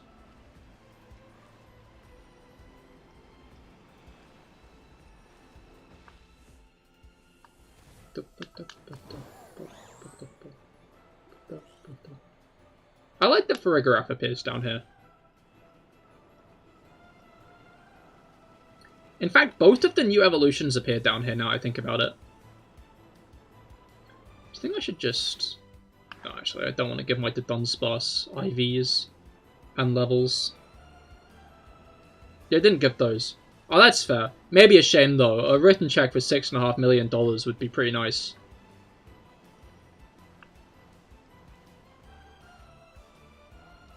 What? What if someone donated that right now? Wouldn't that be crazy, guys?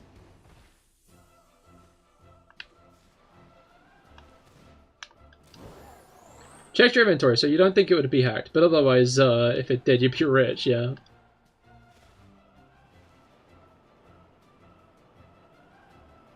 Alright.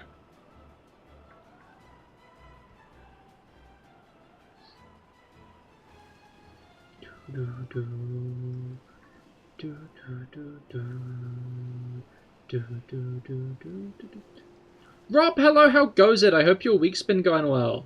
We are taking a break from the Dunsparce hunt to hunt maybe an Iron Thorns or Farigiraf, apparently, because we just got a shiny one of those. I'm probably going to reset over it, given that I already have one and don't really care for another.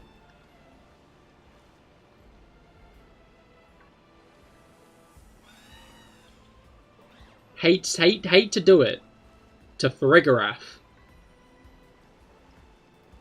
But a shiny one of those isn't really at the top of my list.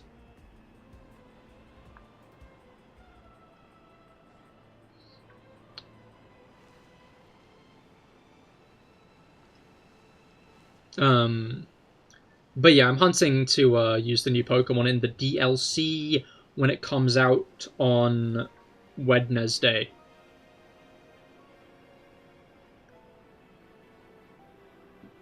Alright.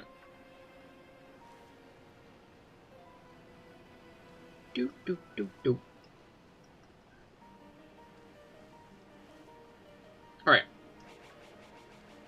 Whoa, a lot of Iron Thorns here.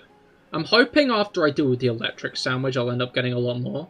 But I'll probably also end up getting a lot more, literally anything else.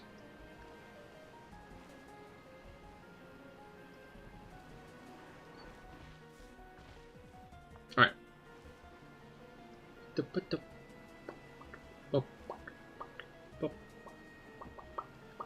Alright. You're not bad here. Got 1 day left here. Then getting back on the plane Wednesday evening. Ah, understandable. Yeah, I hope you have a fun last day then. You got anything specific planned, or?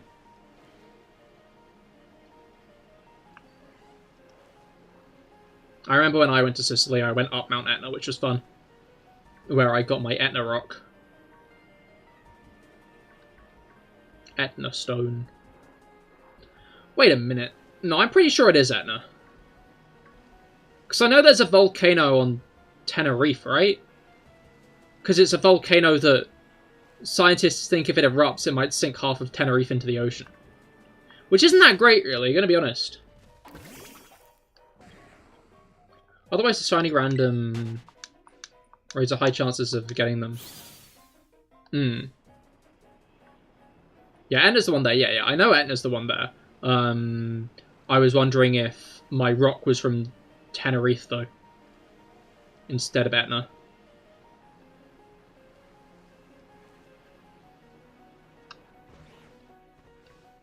No, it's not shiny. Alright.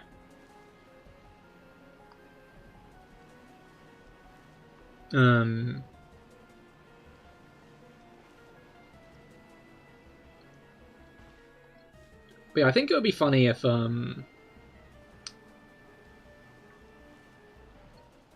there was a rare form of Poltergeist, and I hope there is.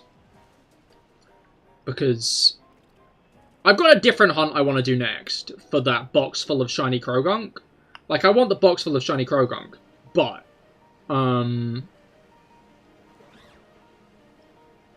I chancy? But I, think if after that I might do a hunt for antique poltergeist if that's a thing, but I wouldn't be surprised if it's not. It would be a shame if it's not, but I wouldn't be surprised.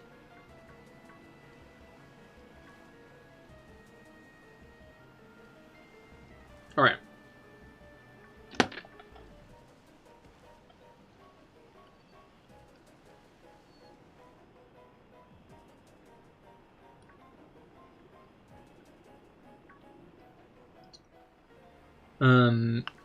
How do you tell them JK I won't? In your tone, it kind of sounds like... your tone, I feel like, has already revealed the answer. I'm going to be honest, Brugger.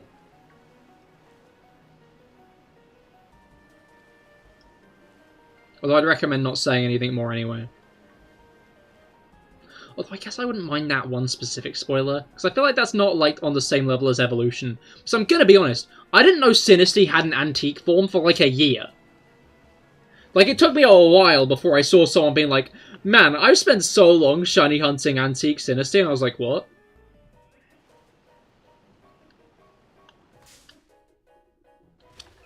What do you think it is? How do I tell him? In what I was saying, it sounds like there's not gonna be one. Because I was talking about hunting it. So how do I tell him makes it sound like... You know.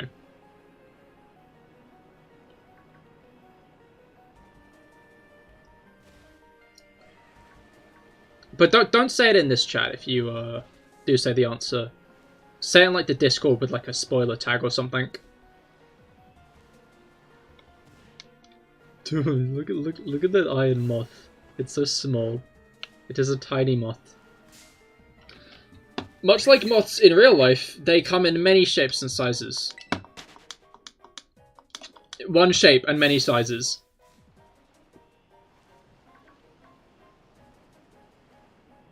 Will it be okay if you say halfway through the DLC?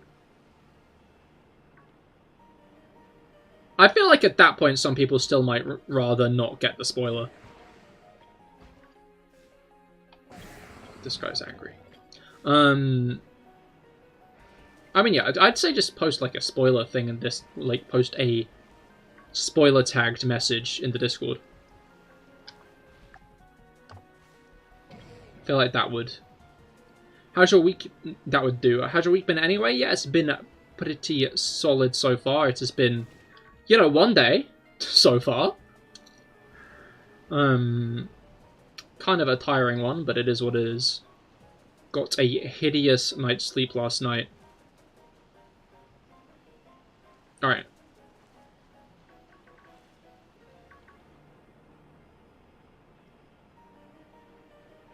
But yeah, I don't want to know if it evolves or anything. I just want to know if it's got an antique form. Do not tell me if it evolves or not, just if it's got like that alternate form, like Sinisty and Poltergeist do. Also, if Pokemon's hacked, you normally trade them online randomly or just delete it. That's fair.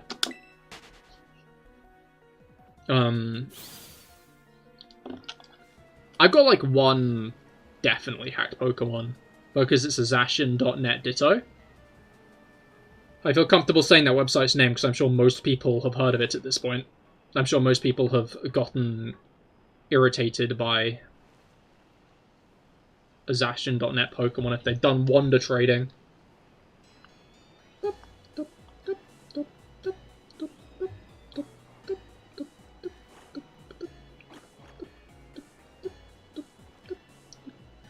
And maybe one of my Eevees might be hacked. It's an Eevee called Happy New Year.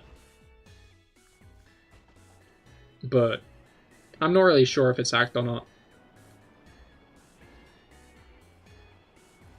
I've got nothing that really says either way.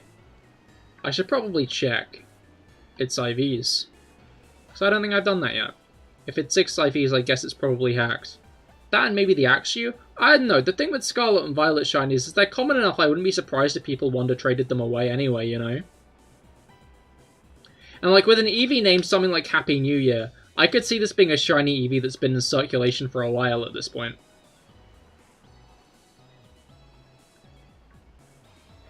You know when like people around like New Year and Christmas are like, hey, you should Wonder trade Pokemon for like kids who are playing the game for the first time.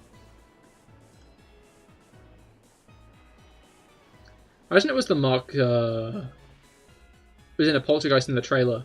Oh, what, like that reflection of the light? Imagine if that wasn't an actual reflection of the light, and the whole time that was the rare form. Because I think that would be hilarious. Because so many people were being like, obviously that's just the light reflecting off its head, you fucking dumbass. It's like everybody who tried to imply it was a new form. And it probably was the light reflecting off its head, let's be real. But like, if it wasn't, I think that'd be very funny. Okay, yeah, no notices.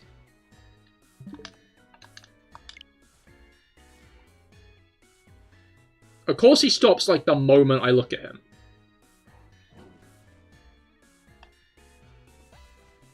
He's doing it again! What the fuck? Oh. He's gone. Crazy that. Alright, let's make another sandwich. Alright.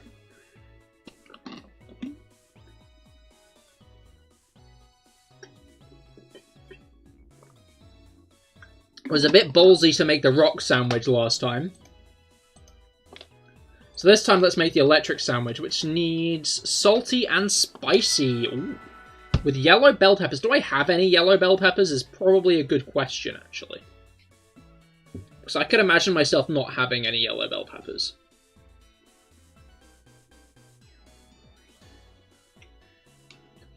In terms of items that I probably don't have, bell peppers, most likely one of them. Sandwich. I have green bell peppers, not yellow ones, however. Okay, let's go and get some yellow bell peppers. There's like one place I know that sells stuff, and if it's not there, I just don't really know where I'm looking. So let's hope it's in the one place I know that sells stuff.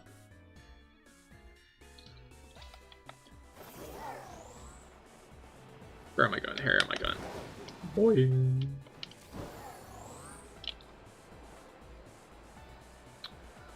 Porto marinara. You. I would love to buy. You sell ham, lettuce and onion. You sell cheese. Oh, cheese.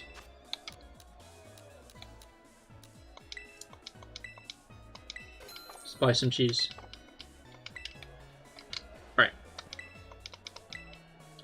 Oh, this guy just sells the sandwiches. Alright, I should probably check my own EV. Cheese! Cheese. Happy New Year. One name in a love ball.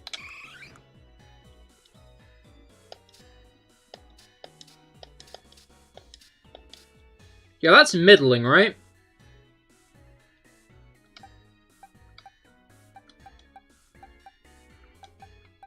Better than most, to be fair. Anyway.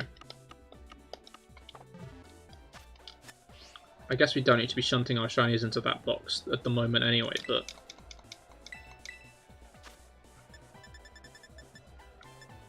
Jalapeno and rice, but no green bell peppers. Alright.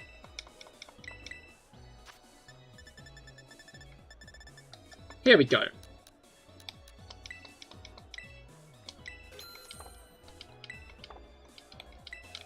Alright. So the last Discord post was deleted? I mean, that probably means Kite deleted it. And I generally trust his judgment. So...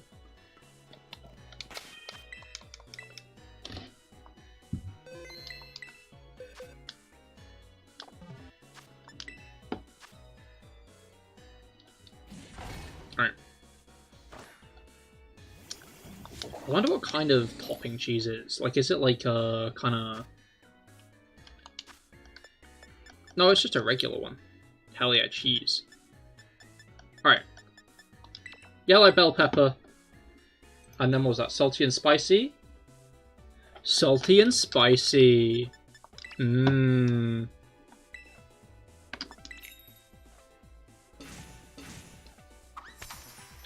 Now this is what I call a sandwich, and by a sandwich I mean 3 yellow bell peppers,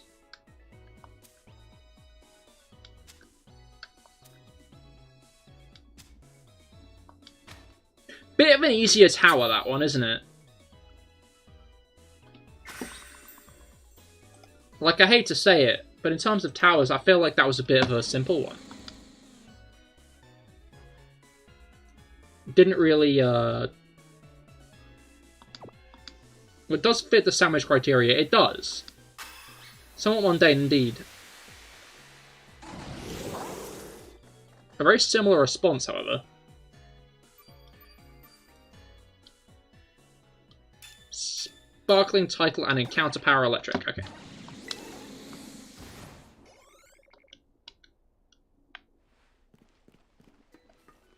Wait a minute, I did? Yeah, Draft Rogue would be in there, okay.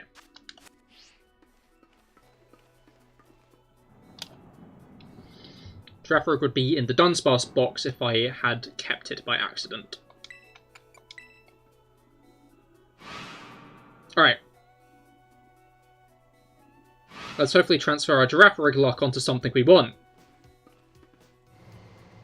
Like an Iron Thorns.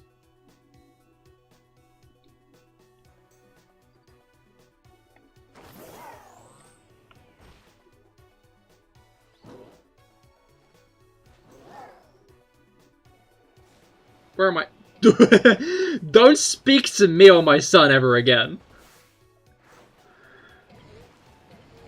Right, there are a lot of these guys. Holy shit. Okay, let's get going before we accidentally find the wrong shiny, hey? Ouch. That's a lot.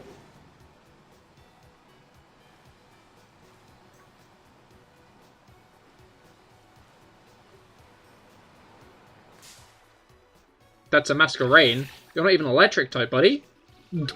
Why do you need a flotation device? The water is not that deep. Station 2 is the cliff I was using. Shit. Shit.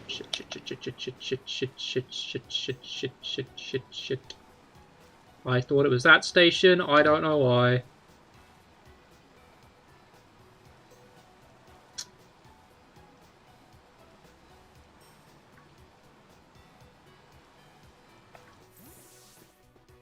Also, they can float.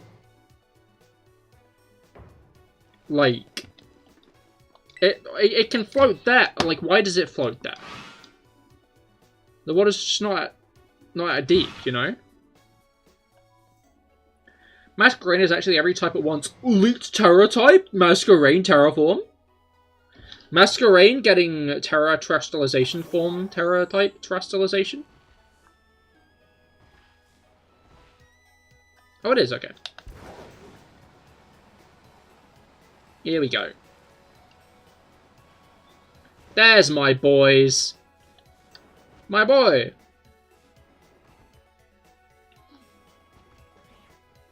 My boy? Okay, he stopped. Good for him, I think.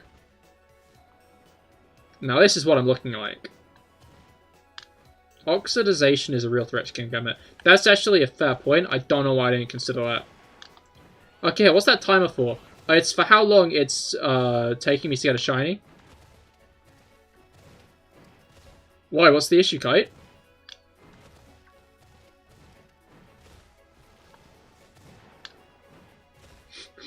What seems to be the problem?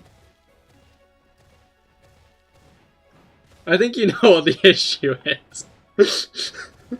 Nah, that's no issue at all. What do you mean? This is a regular timer, isn't it? It just works like normal. Are any of those guys okay? What the hell?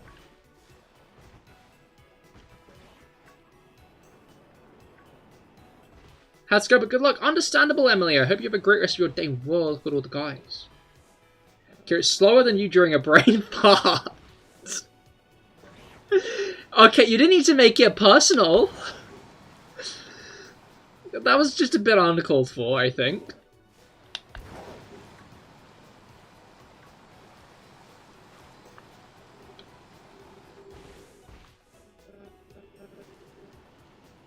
Alright.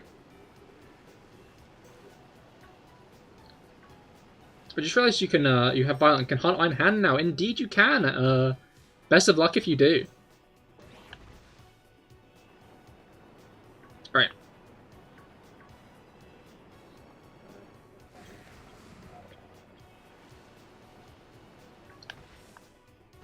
But yeah, this is a lot better of a hunting zone all of a sudden now that I'm using a good sandwich. Because I'm getting exclusively Pokemon I'd want a shiny of, also Raichu. And the Palms.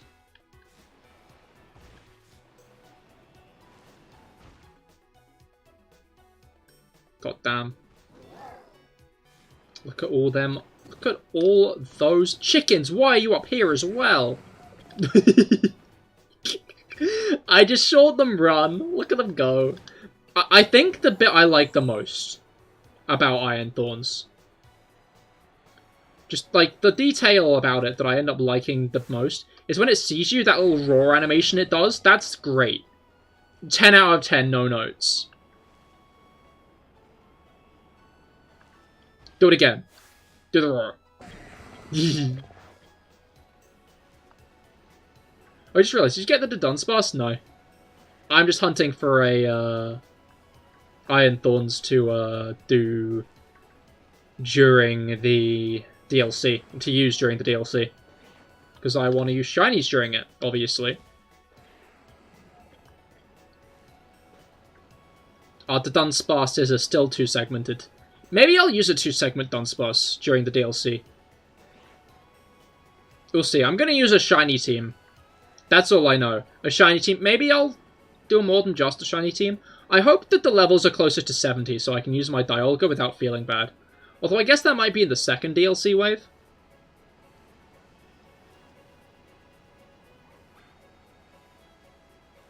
I feel like I can probably get enough encounters for these guys around here, honestly, right? By just, like, going to the corner of here. Letting a bunch... Wait, are they going to spawn down there as well? Oh, they are! Look at them down there! That's crazy. Okay, let's not go too close to the edge. Don't want to spawn a bunch down there. That would be not great. Why are you on the rock?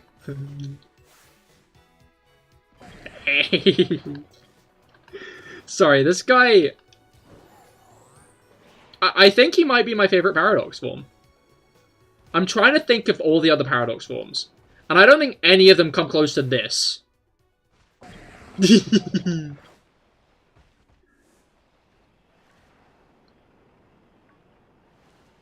It's just the roar, I'm gonna be honest. It's just the way it reacts when it sees you with the little arms. Do it, do it, do it, do it, do it. I don't know why, but its body movement just... It pleases me.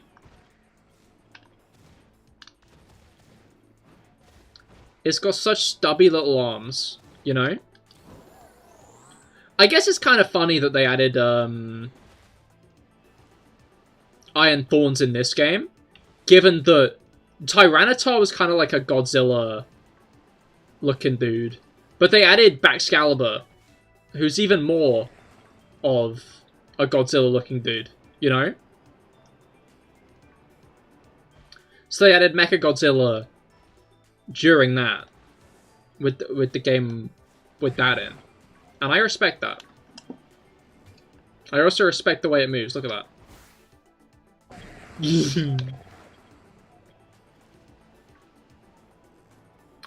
And people say the Violet ones are just worse. Foolish.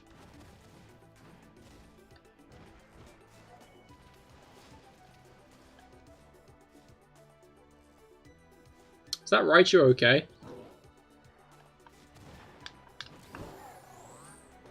Alright.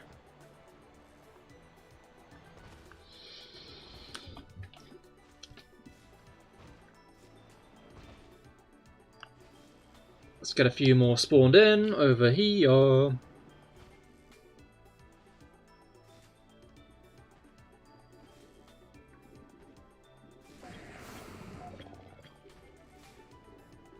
Are you good? He is struggling with pathfinding. He's having a time. I'm starting to realise that I might have just used up all of my luck getting those 3 Dudunsparce in, like, one thing. Which wouldn't be great.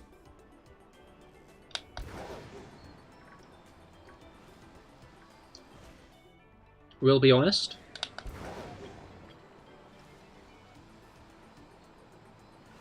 I was going to say, let's get all these guys despawned.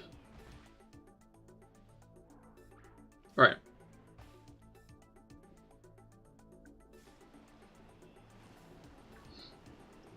Let's...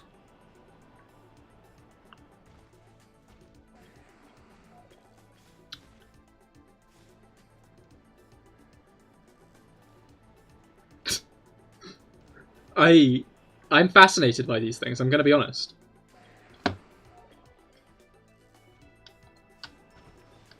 Oh, look, they're little buddies. I should probably be careful, because that other little buddy is chasing me down, trying to kill me. But, like, they're little buddies, you know? They're little friends. That's adorable. Just precious, really, when you think about it. The issue with moving around as much as this is I keep on worrying that I'm gonna, like, despawn a shiny. Alright. They're like a 7-year-old in dinosaur pajamas. That's such an oddly specific... little Iron Deadly boys indeed.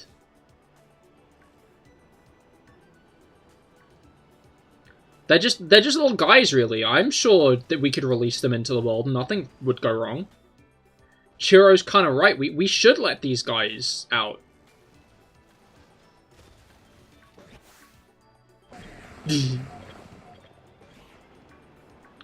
Genuinely my favorite animation, I think. I'm wondering if I should be more worried about catching them than I am, actually. You still think I should hunt juggles? Depends, maybe at some point. I'm not confident we're gonna get this stream at this point, I'm gonna be real. But if we do, I think I'm gonna go back to the Dunsparce. But, we're gonna be taking a bit of a break from our regularly scheduled hunts for a bit, I think. To do some DLC hunts. After,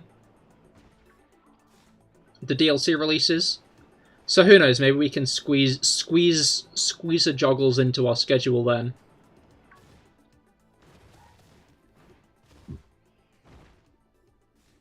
Alright, I'm gonna take a drink quickly.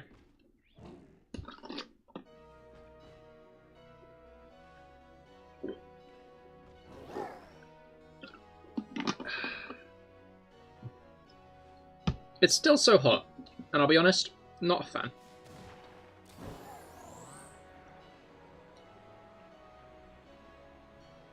It was a lot cooler yesterday, which I appreciated. I don't know why, but the weather was just a lot nicer. I think it was because it was overcast, to be fair. A lot of yesterday it was very cloudy, which meant that there was a lot more shade. But today it's gotten back to being a bit too hot for my liking.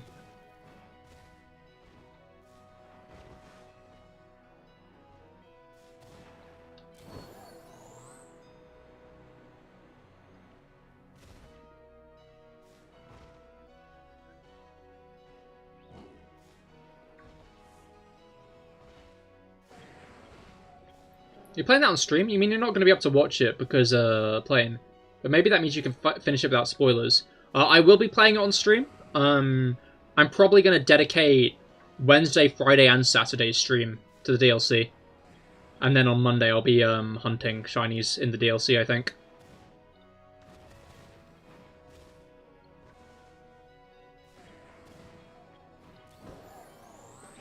That'll probably be the way I'll play my hand. Hopefully, over the weekend, I'll be able to complete the Pokédex for the DLC as well.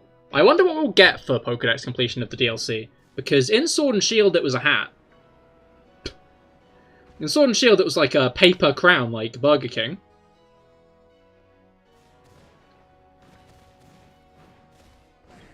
So I hope it's something a little bit more impressive this time. Okay, the flying thing is, co-op. We'll have to see if that brings any joy. Oh, interesting. But isn't that only in the second DLC? It seems like there are some other challenges in the first DLC, but isn't the flying thing the... what was it called? The Blueberry Academy one.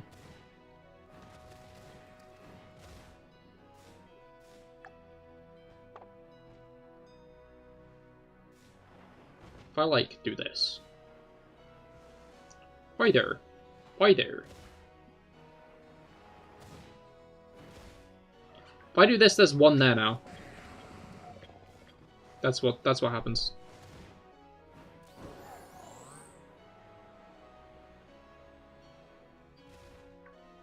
I'm honestly kind of concerned about where all those guys went, actually. They thought it was a mask event as part of the festival. Now you feel unsure. No, I'm pretty sure it's run by one of the newer Fleet 4 members. I recognize. Well, I thought I saw her introducing that challenge. Maybe there's another one in Kitagami, but I thought that there was I thought that was a part 2 thing. And then there are other ones in Kitagami. It's just the flying one I think is later.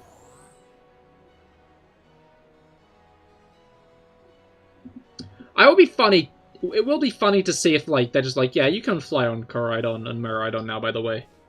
This is, like, a just random thing. Well, guess we'll see soon. Indeed.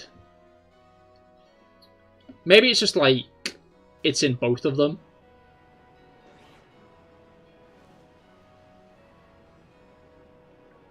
But I guess we will find out. Dunsparce was really easy to refresh. I forget how awkward this can be to refresh sometimes. Like, especially when you're... Like, if I venture too far into the grasslands here, then a bunch of random other Pokemon start spawning. And by other random Pokemon, I more specifically just mean Iron Hands. Which I wouldn't be too objectful to of a shiny... words. I wouldn't mind a shiny Iron Hands. It's just I want a shiny Iron Thorns more. Because it's shiny Iron Thorns. You good, bro? Oh, shit! He was keeping me distracted.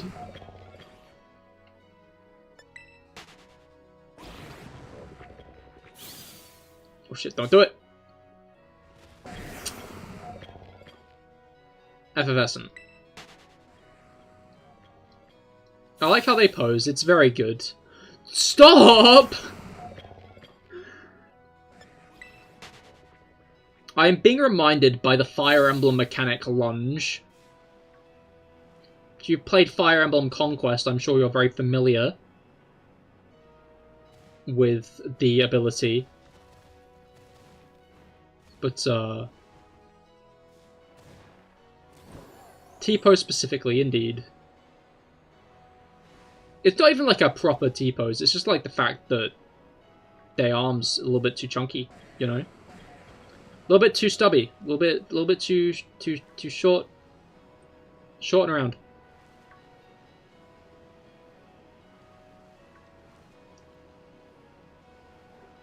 Actually, to be fair, maybe it wouldn't be a bad idea to get a shiny Iron Hands at some point, because then I can call it Harry Armor. Like Harry Armor.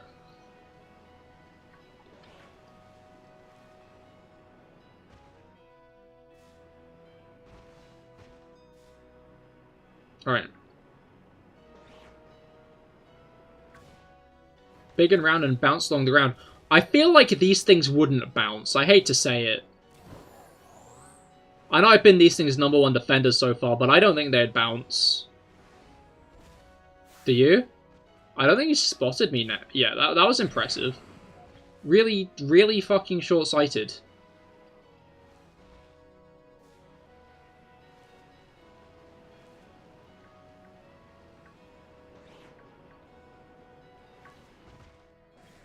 like, impressively short-sighted.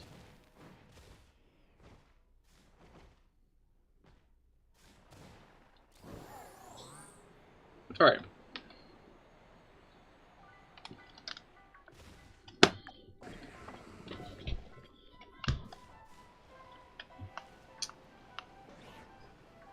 I hate to complain that it's too hot today. But once again, I am saying it is too hot today.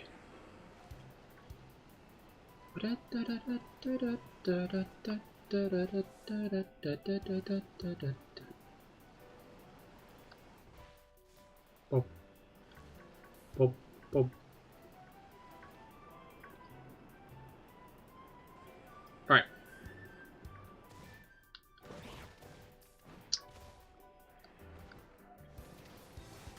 I saw a theory the other day. I didn't actually see any depth in the theory. Like, I didn't watch the theory, is what I'm trying to say.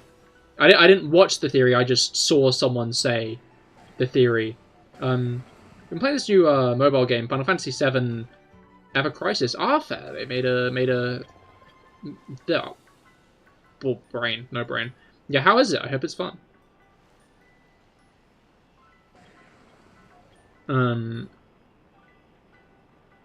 But yeah, I'm interested to see. No, theory. The lady who takes you on the school trip, I saw a theory that she's another AI. Because she's, like, dressed up like the Scarlet and Violet books. Which is interesting. Like, she is straight up dressed up like the book. She is doing a book cosplay. Didn't even know that was possible. But she's doing one. It's okay, pretty grindy. No Genshin, though, that's fair. You know, I'm taking a bit of a break from Genshin at the moment myself. I'll probably hop back into it soon. Especially after it cools down. It's not really the weather to be grinding Genshin Impact. We'll say. But, well, it's not really the weather to do anything, I'll be honest. The gadget isn't too bad, I guess. I mean, yeah, that's, like, the big thing, is... What's the gacha like? I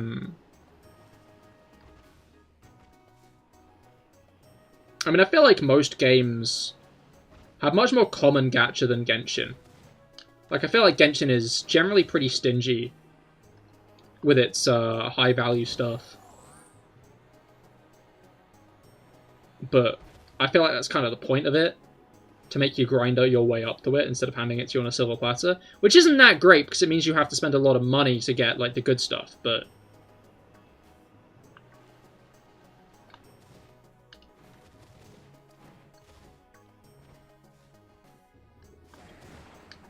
Alright.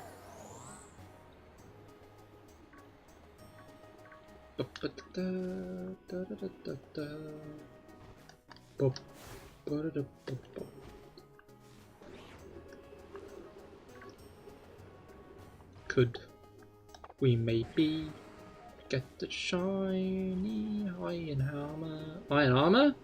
No, iron thorns. Uh-oh, I'm falling. Okay, I'm not anymore. That's fine. Crisis averted. Oh my god! I fucking sung the song! I summoned it! I summoned it with my flawless singing. Manifested. I'm just that great, really. Why would you do that?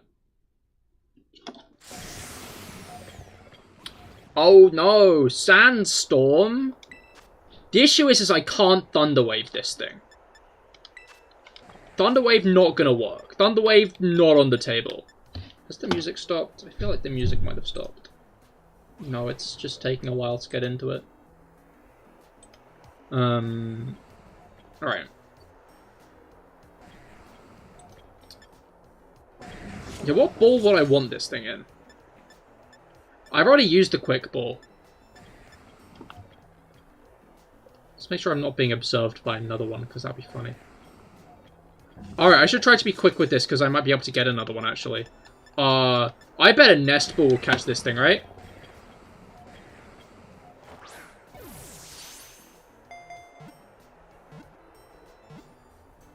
See? Knew it.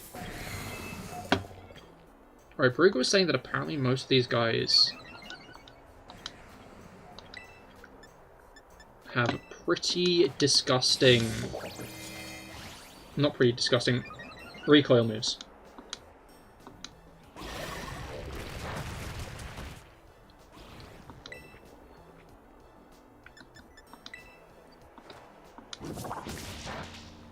Okay. A critical hit, interesting. Okay, so far we've not seen any recoil, but I'm not going to jump the gun. I'm going to throw another nest ball, because I'm cocky and want to catch it in a nest ball, because that would be really cool, wouldn't it? We've still not seen what else it's got, and I'm kind of distrustful of it. I feel like a repeat ball would probably guarantee this thing's capture, but like... Sandstorm, Bite, Charge and something, I can't remember what the other move is. A repeat ball would work, but like, do I want to capture Iron Thorns in a repeat ball is the question. That's not any better than a... What's your other move? Can't remember what his other move was.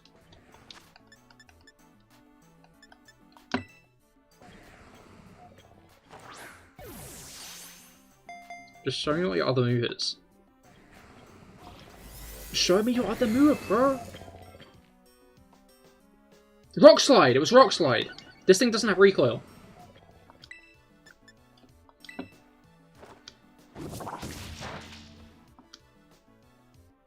Pulls a recoil move, like, out of its arse. Imagine if it manages to hit itself with the Sandstorm. Doesn't make any sense, it just manages to do it. It manifests. You're close.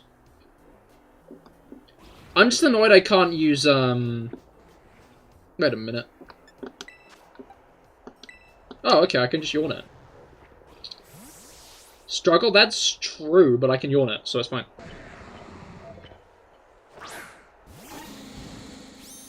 You see, this is why having 15 bazillion shiny Dudunsparce comes in handy. This is why having this many shiny Dunsparce is so useful. So I got yawn. Effervescent. Okay, now the music's definitely stopped, right? I hope it's just playing that one Minecraft song that starts off really, really quiet. Okay. Can't use another one of those yet. I'm going to use a nest ball, just because I don't think it's going to... Net ball, just because I don't think it's going to work. Cool. I was right.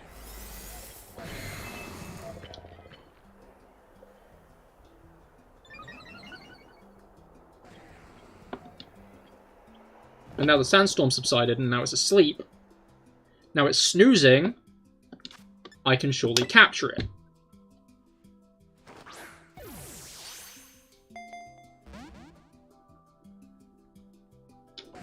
It didn't even humor me.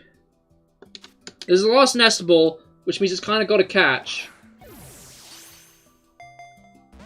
Shit. Don't wake up! What the hell? I think I just need to accept that the sandwich is going to run out by the end of this.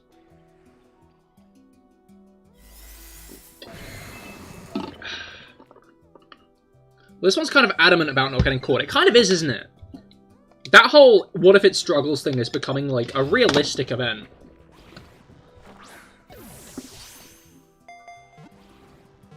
Which is kind of scary, actually. Cool. Stop shaking 3 times and then breaking out, please, bro. I don't like it when you do that. Tsundere, shush. There we go. Go to sleep, little guy. And now get in my balls. Crit catch. Yo, you'll love to see it. What should we call our new Iron Thorns? Any Iron Thorns names?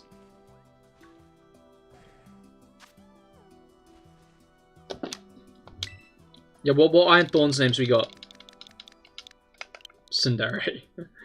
I feel like that we could maybe get a better one than Tsundere. I hate to roast it. I don't hate to roast it.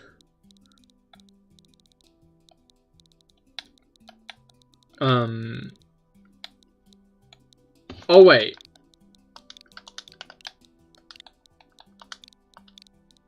Kingpin.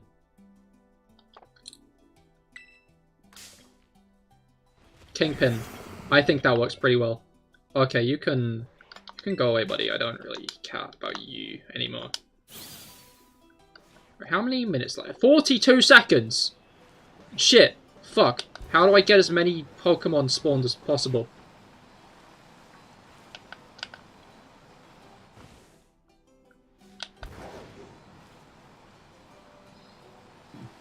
Back down here.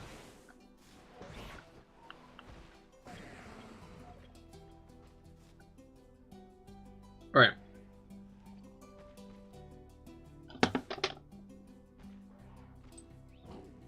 Are you sure? You probably call yours that. Tsundere?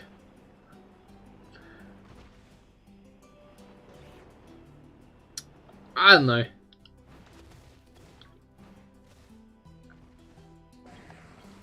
Personally, not really my kind of name.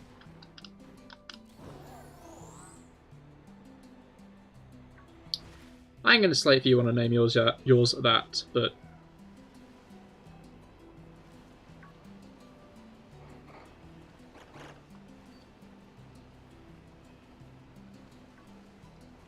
I don't know. I kind of find Tsundere's annoying.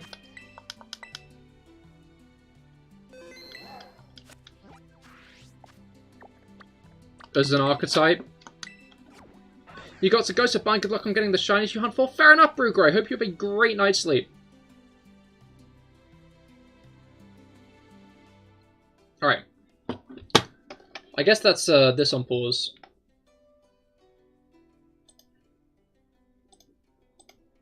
Alright. It's a bit of a chortle and giggle. Okay, I love that phrasing.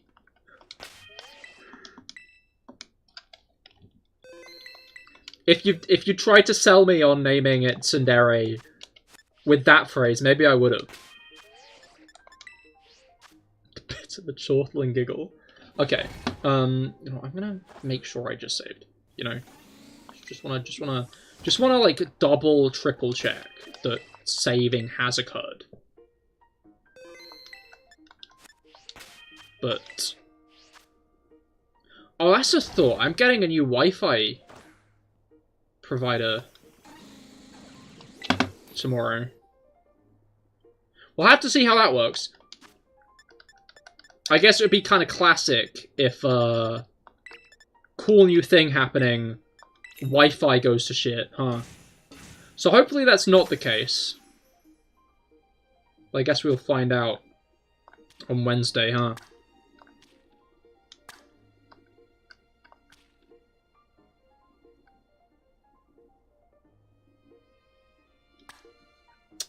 Okay, that didn't quite work the way I wanted it to. Not in like the way it kind of settled, but what was it called?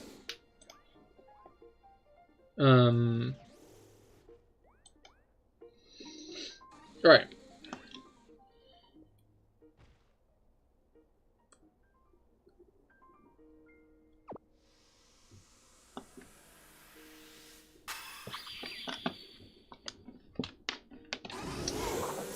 Hell yeah.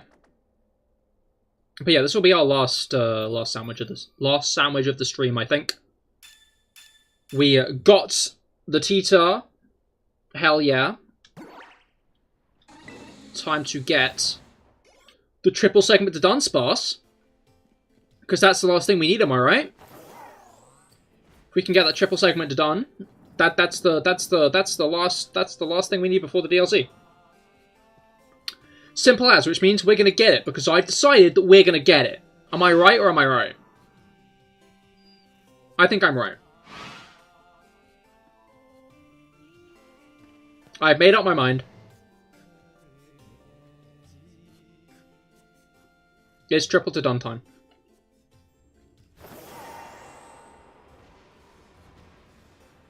Alright.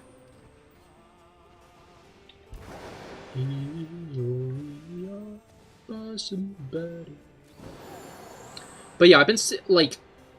What's it called? It's a done deal at this point. It is! That's so true. It is.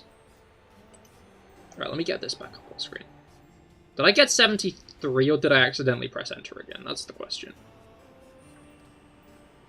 No, I did, okay. I did get 73 because I've gotten 4 Dunsparce, so shiny Dunsparce so far this stream. It's like coming home, you know? Except home is actually your eternal hell. It's like coming home if coming home was more like getting shot in the chest.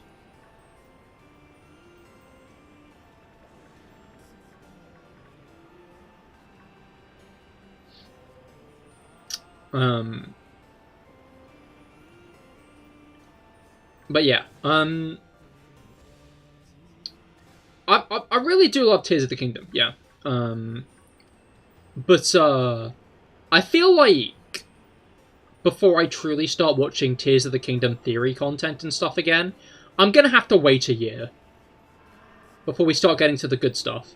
Because I swear every fucking Tears of the Kingdom video is, did you know that beneath the depths, that in the depths, beneath all of the memorials for the Great Calamity, there are more of the dead soldiers down there.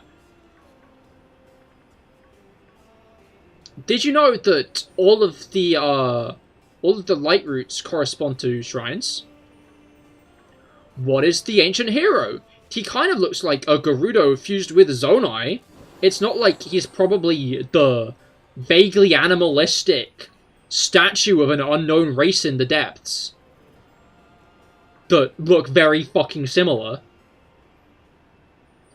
That it's a very easy line to draw. In fact, I'm going to entirely ignore that and focus on my crackpot theory that this is a fucking Zonai Gerudo fusion, which obviously makes a lot of sense, and entirely ignore the point glaring me in the fucking face, basically growling at me because it's the first thing you see upon entering the depths. Like, you enter the depths, Robbie guides you to it, and is like, what the fuck is that? Anyway. Like, if they wanted to make that crackpot, what if this is a Zonai Gerudo fusion theories? Then fair fucking enough. I don't give a shit. But at least you could acknowledge the elephant in the room. You did not. You're not. You may not have, Rob. But you're not trying to make Legend of Zelda theories on YouTube.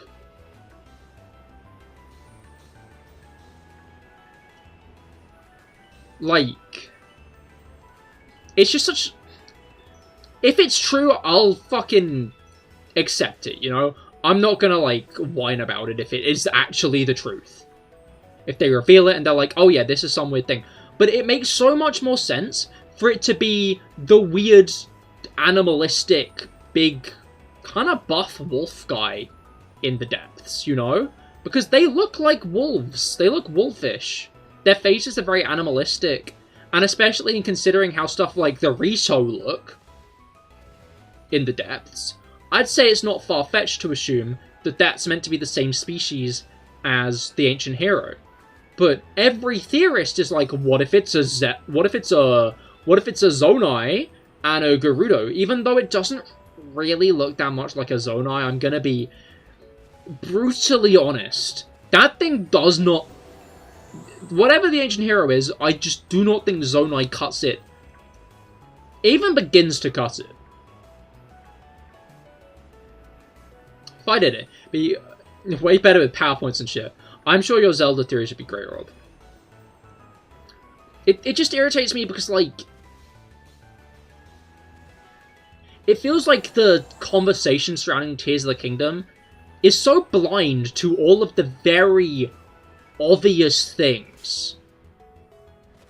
Which is annoying, because it felt like conversation around Breath of the Wild had brain cells, you know? It felt like conversation in Breath of the Wild theories made sense, were logical.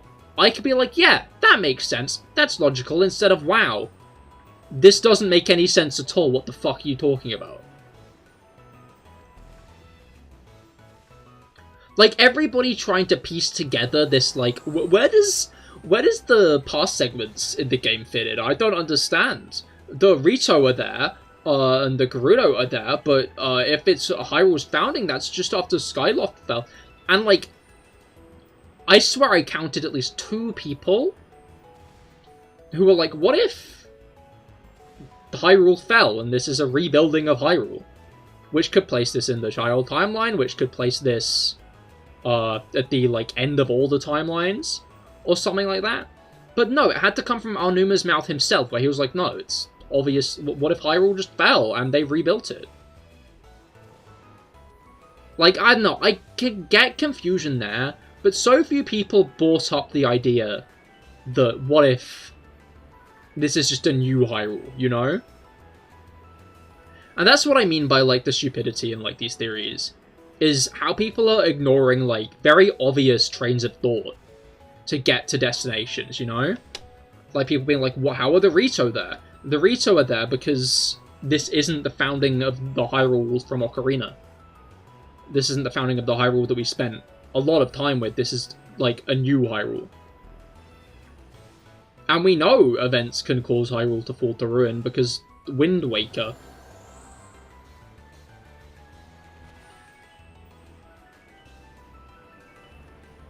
Our trains of thought must be after Spirit Tracks, exactly, yeah. Yeah, no, exactly.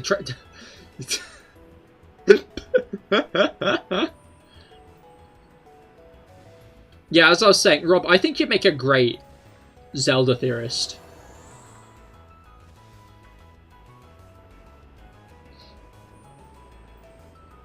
Like, I don't know, it's just like so many, like, Zelda theorists I, like, respected before when I watched their Breath of the Wild content. Just kinda really missed the mark.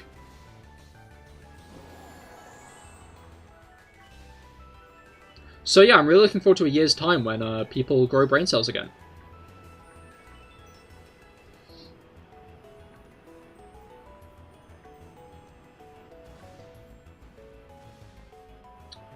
It's a shame we won't be getting any DLC for the game, though. I'm honestly really bummed about that. Like, that Hyrule's been one of my favourites, and I was looking forward to the prospect of DLC. And I'm surprised they've entirely just neglected it. I guess it kind of says they've done all that they want to with the game, you know? There wasn't really anything else they felt a need to do. I get that people wanted, like, stuff of, like, the old sages, but the old sages weren't developed that much because they wanted to place focus on the new sages. So that kind of makes sense when it comes to it, what comes down to it.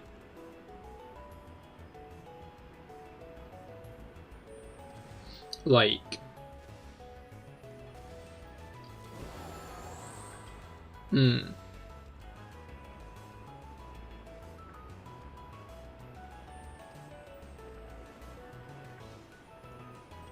Doo-doo. Bop, bop.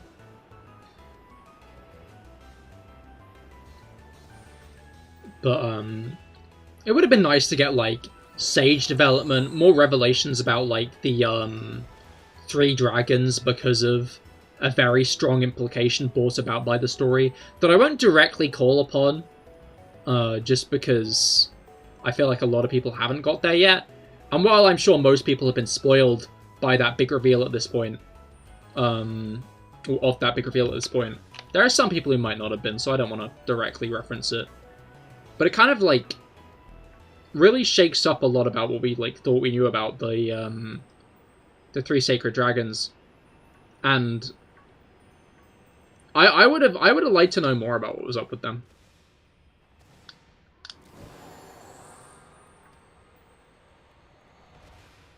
I'm interested to see where Zelda's going to go next. I hope it's another open world game. Like, I don't know. The issue is it's going to be hard to compete with, like, Breath of the Wild. Because Breath of the Wild was, like, a game so full of awe and wonder. But I feel like I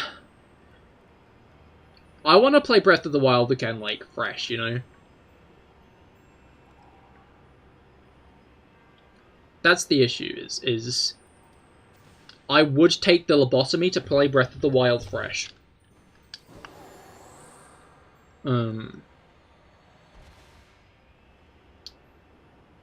So I guess, like, I kind of want that again, but would they ever be able to make that again? I still kind of hope they do another classic Dungeon Zelda at some point. I feel like they... I don't know. I feel like there's hopefully a midpoint between classic Zelda dungeons and the open world system. I feel like Tears of the Kingdom dungeons were a step in the right direction, because the sages were basically the item you get halfway through the dungeon that you need to use to complete it. It's just I feel like the applications of their powers could have been a bit more interesting at points. Who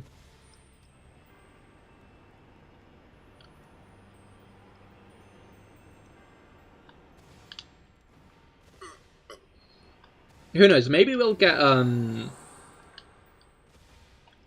more classic-styled Zelda from the groups who were making the very classic-styled Zeldas, like, it was a different team who made stuff like A Link Between Worlds, right? I'm pretty sure it was. That could be cool.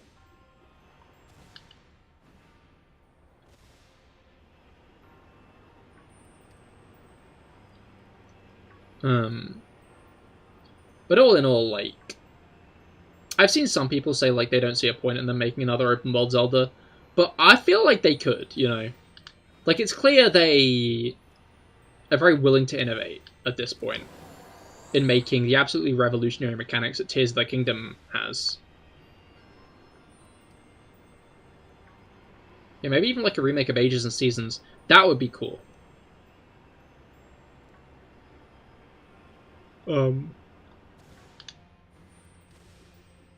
Like Link's Awakening, exactly.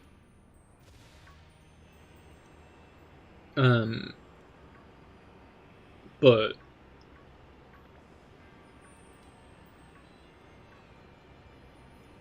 you know, like, I guess even if it didn't hit the exact spot Breath of the Wild did, I think it would still be a solid open world game if they kind of maintain a lot of the ideas they went into Breath of the Wild with and iterate upon them and make them more interesting.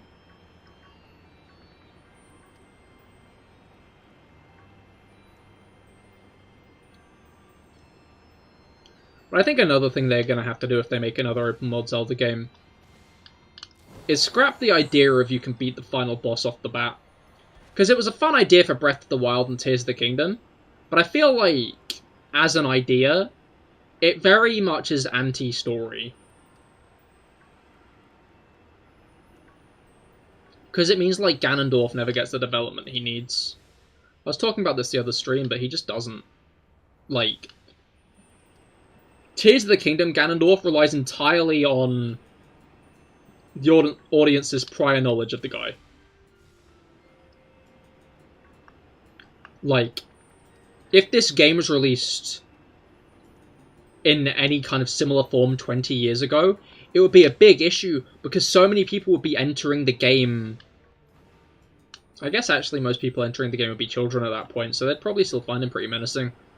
But he very heavily relies on who Ganondorf is as a crutch, you know? If you introduce someone to Zelda who didn't know who Ganondorf is, they probably wouldn't find Ganondorf that compelling of a villain, you know? I feel like that's another reason people wanted DLC, because they wanted to know more about this new Ganondorf, because this is the second Ganondorf we've seen in the timeline. From what I understand, at least. Like, there's only one other Ganondorf. The only other Ganondorf we've seen in the timeline is the same one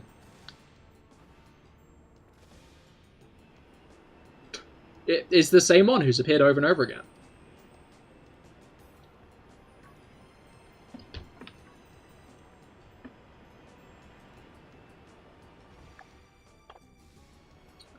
But, so this is, like, a unique position for a Ganondorf to be in, because he's an entirely different person.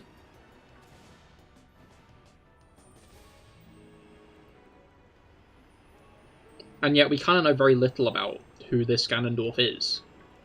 He clearly stands against the Zonai, doesn't believe in gods, but also has just a very, like, malicious, I'm so evil speech when you go to fight him. When he's like, oh man, I'd love to fight you in a world cloaked in darkness instead of this boring one. Ugh. It's delivered well, don't get me wrong. Like, Matt Mercer does a good job at making that line threatening. But I feel like the issue is it's, on paper, a very shallow line. It doesn't really mean that much.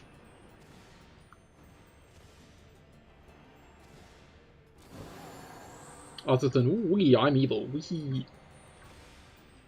Like, Calamity Ganon worked well as a boss that you can fight from the beginning.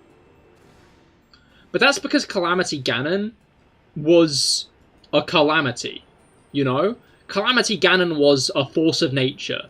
Calamity Ganon was as much the Guardians and the Bokoblins and the Stolthos and the Divine Beasts as it was the Scourge of Hyrule Castle and Dark Beast Ganon, you know? Like, all of that is, like, the same villain. The whole game you're fighting against Calamity Ganon. In Tears of the Kingdom, the whole game you're fighting against Ganondorf's forces. And none of that ends up actually telling you much about Ganondorf himself. I'm just wondering how the Ganon of Breath of the Wild connects to Tears of the Kingdom. Or was it just Ganondorf's Musk? I think it was just Ganondorf's Musk. I'm pretty sure that's the implication, and that's why it made the most sense to me that Tears of the Kingdom took place after all the part of Tears of the Kingdom took place after all the other games. Because Ganondorf was sealed beneath Hyrule Castle, his malice, his evil leaked out and formed the calamities that occurred over the time between the Imprisoning War and Breath of the Wild. And whether or not there was any intention behind it, Calamity Ganon ended up weakening the foundations of Hyrule Castle, allowing Ganondorf to resurrect and come back.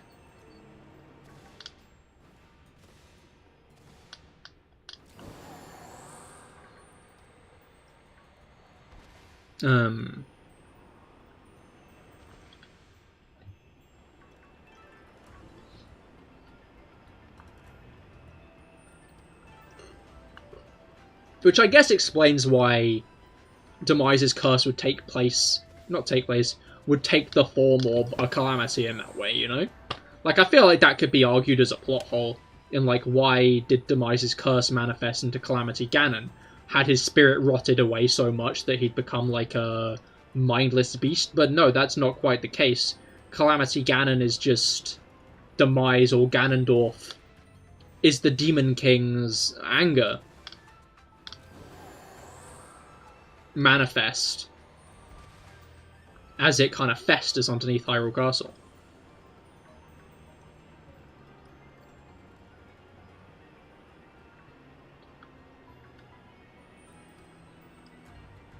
Which I find interesting.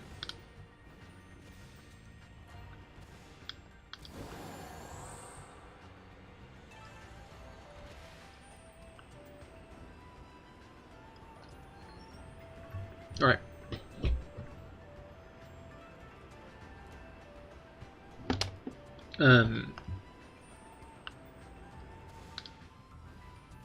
Well, I guess now Ganondorf is dead, could bring back Kavati or something if they do another sequel. Yeah, I wouldn't be surprised if they just go back to Ganon of some kind. Like, that's just kind of his deal, isn't it? That he always comes back.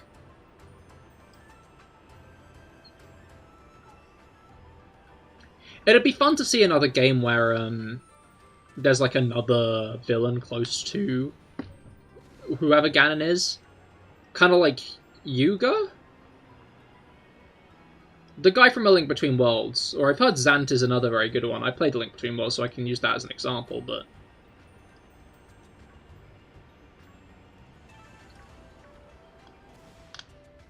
And now they've done shit with like caves and sky islands and stuff. I'd be interested to see what game would come next if they have the ability to build a Hyrule with layers from scratch, you know? I'm not saying I'm expecting another Depths situation, but they've now put caves in... They know how to do caves and shit now, is what I'm saying. So I hope that that means whatever Hyrule comes next could have that kind of stuff in it.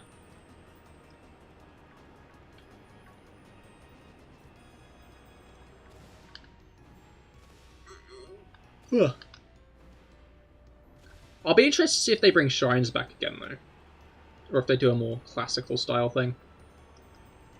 I hope they just go back to the drawing board of, like, what does open world Zelda mean? Instead of continue on with, like, what Breath of the Wild established. Well, I'm getting unlucky. No shinies this time, it seems.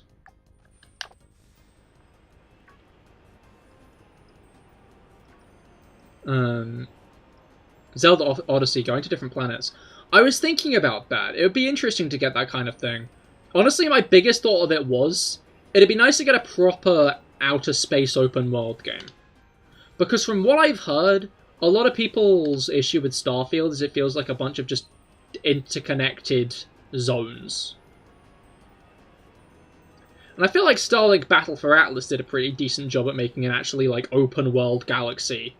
An open world solar system. But I'd like, I feel like the Zelda team could do another really good job at having, like, an open world solar system, you know? Because I feel like they'd know how to make specific areas have relevance even just outside of the planets, you know?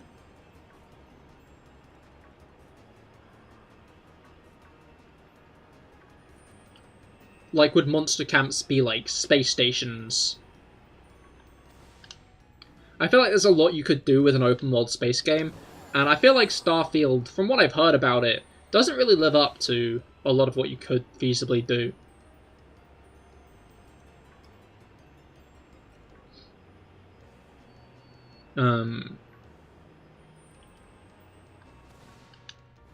Like, I feel like an open-world space game is something that still has yet to maybe be done, like, right, just because of how there's not been one that's made everybody have the kind of reaction Breath of the Wild did, you know? Have the kind of staying power that something like Skyrim did. Where it truly, like, grabbed everybody and everyone was like, wow, this fucking slaps, you know? Like, I feel like Starfield never really had that reception. And Starlink Battle for Atlas, I mean, that didn't really have a reception at all, I'm gonna be honest. That game, I'm pretty sure it flopped.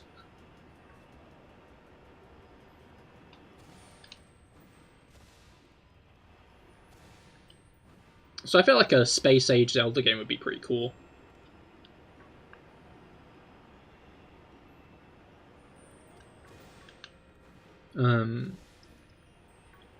Well, Zelda in outer space could be interesting. When you got links to Star Wars, use the Triforce link exactly. Imagine, like, a Zelda game, instead of inspired by Ghibli films, it's inspired by, like, the original Star Wars trilogy. The original one, though.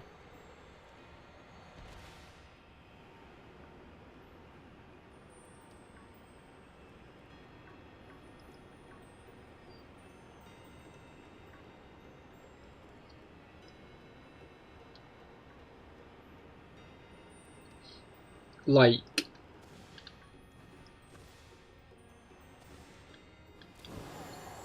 I feel like, now I think about it, I feel like Zelda would go well into, like, a Star Wars style thing.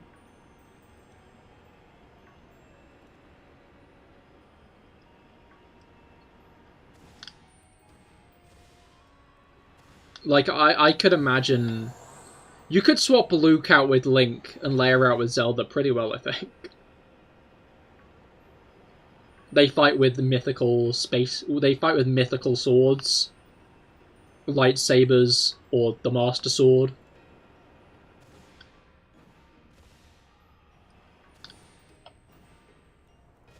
The Lost Woods is just Dagobah. Which would make Yoda the Deku Tree.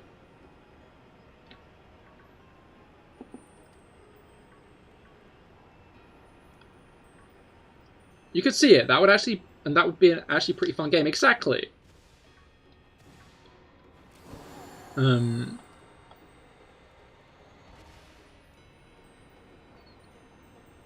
Obi-Wan being the king, exactly. Girahim would be Darth Vader and Link's father. And then Ganondorf would be the Emperor. Although I feel like Ganondorf's the kind of person to take both the role of the Emperor and Darth Vader.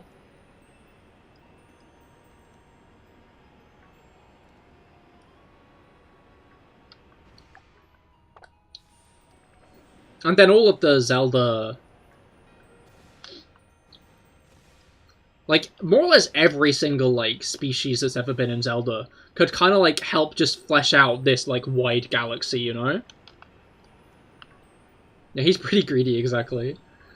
Like, I feel like, you could use Zelda's, like, very, like, wide cast of many different creatures that have inhabited Hyrule over time to, like, really inhabit this galaxy that you're making. Although, honestly, I'd say it'd probably be best to be made into, like, a solar system or something. Kind of like how Starlink does it.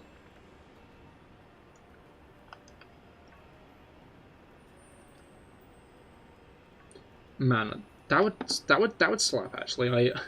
I kind of hope they do. I don't think they will. I feel like they scrapped the modern Zelda idea they had initially for a reason. So I'd be surprised if they turned around and were like, Zelda in space! But I'd eat that shit up, man.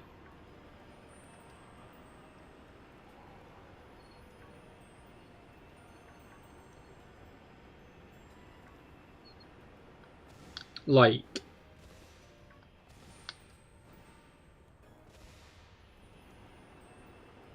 I mean, yeah, I feel like what open world space games need is to understand that it's not just about... It's not just about all the planets. It's about what's between the planets as well. Like, there's got to be cool stuff to find between the planets, I think. I'm not sure if No Man's Sky actually does that, but I feel like No Man's Sky fell out of the conversation because it was, you know, released too early. Imagine a game being released too early.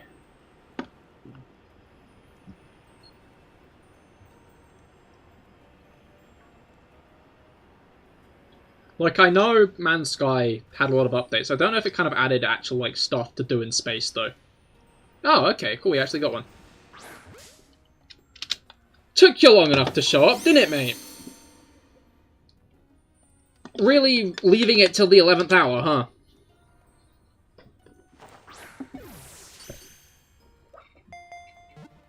It eventually happened, just a really shit at the start. Yeah, no, more or less. I was trying to figure out if you're talking about the shiny hunt or No Man's Sky.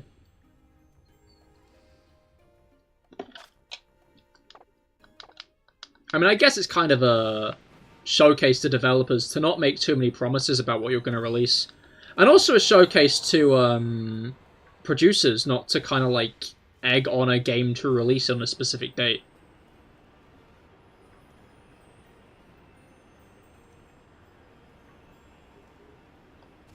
Like, I wonder how much more iconic of a game No Man's Sky might have been if it had released in a finished state, you know? They had the time to make it exactly what they wanted it to be, instead of have to make it what they wanted it to be through various updates. And they were just like, if you go to the same planet, it's unlikely you'll see each other. Then God immediately proved they were lying? Oh, multi... Huh, I didn't even realize they lied about that. That's whack.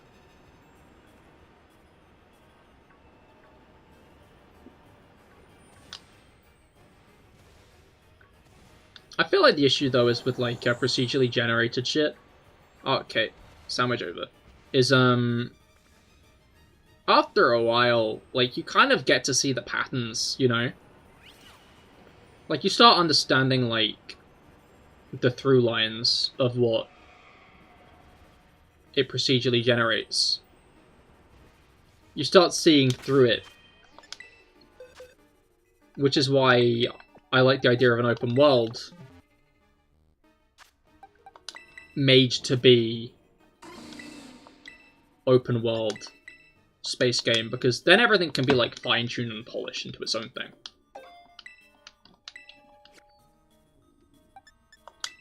Making sure if there are reused assets in any places, it's not like obvious. Because, like, Breath of the Wild reuses a few assets here and there. I'm not sure if you guys have realized this, but Breath of the Wild, there's, like, a decent amount of stuff that's, like, cut and pasted from specific areas around the world. But they do it in a way that means it's not all that noticeable. Ah, that's a shame. Oh, well. We tried. It is what it is. But, yeah, I think I'm going to end things off about there. Has been a good stream, though. We got that shiny Iron Thorns, which I love to see. I'll be using him during the DLC, which I'll be streaming on Wednesday. So do be sure to tune in on Wednesday for the DLC streams. We'll be doing that for the next week or so, which will be very hype. It'll be normal streams, no Poké Marathon like last time. But I'd highly recommend checking them out all the same, because they will be very cool. But yeah, I hope you all had a great time. I certainly did. And I do hope to see you all on Wednesday. And have a safe trip back, Rob. I hope you have a good last day in Sicily. But yeah, I'll see you all on Wednesday. Goodbye and good night.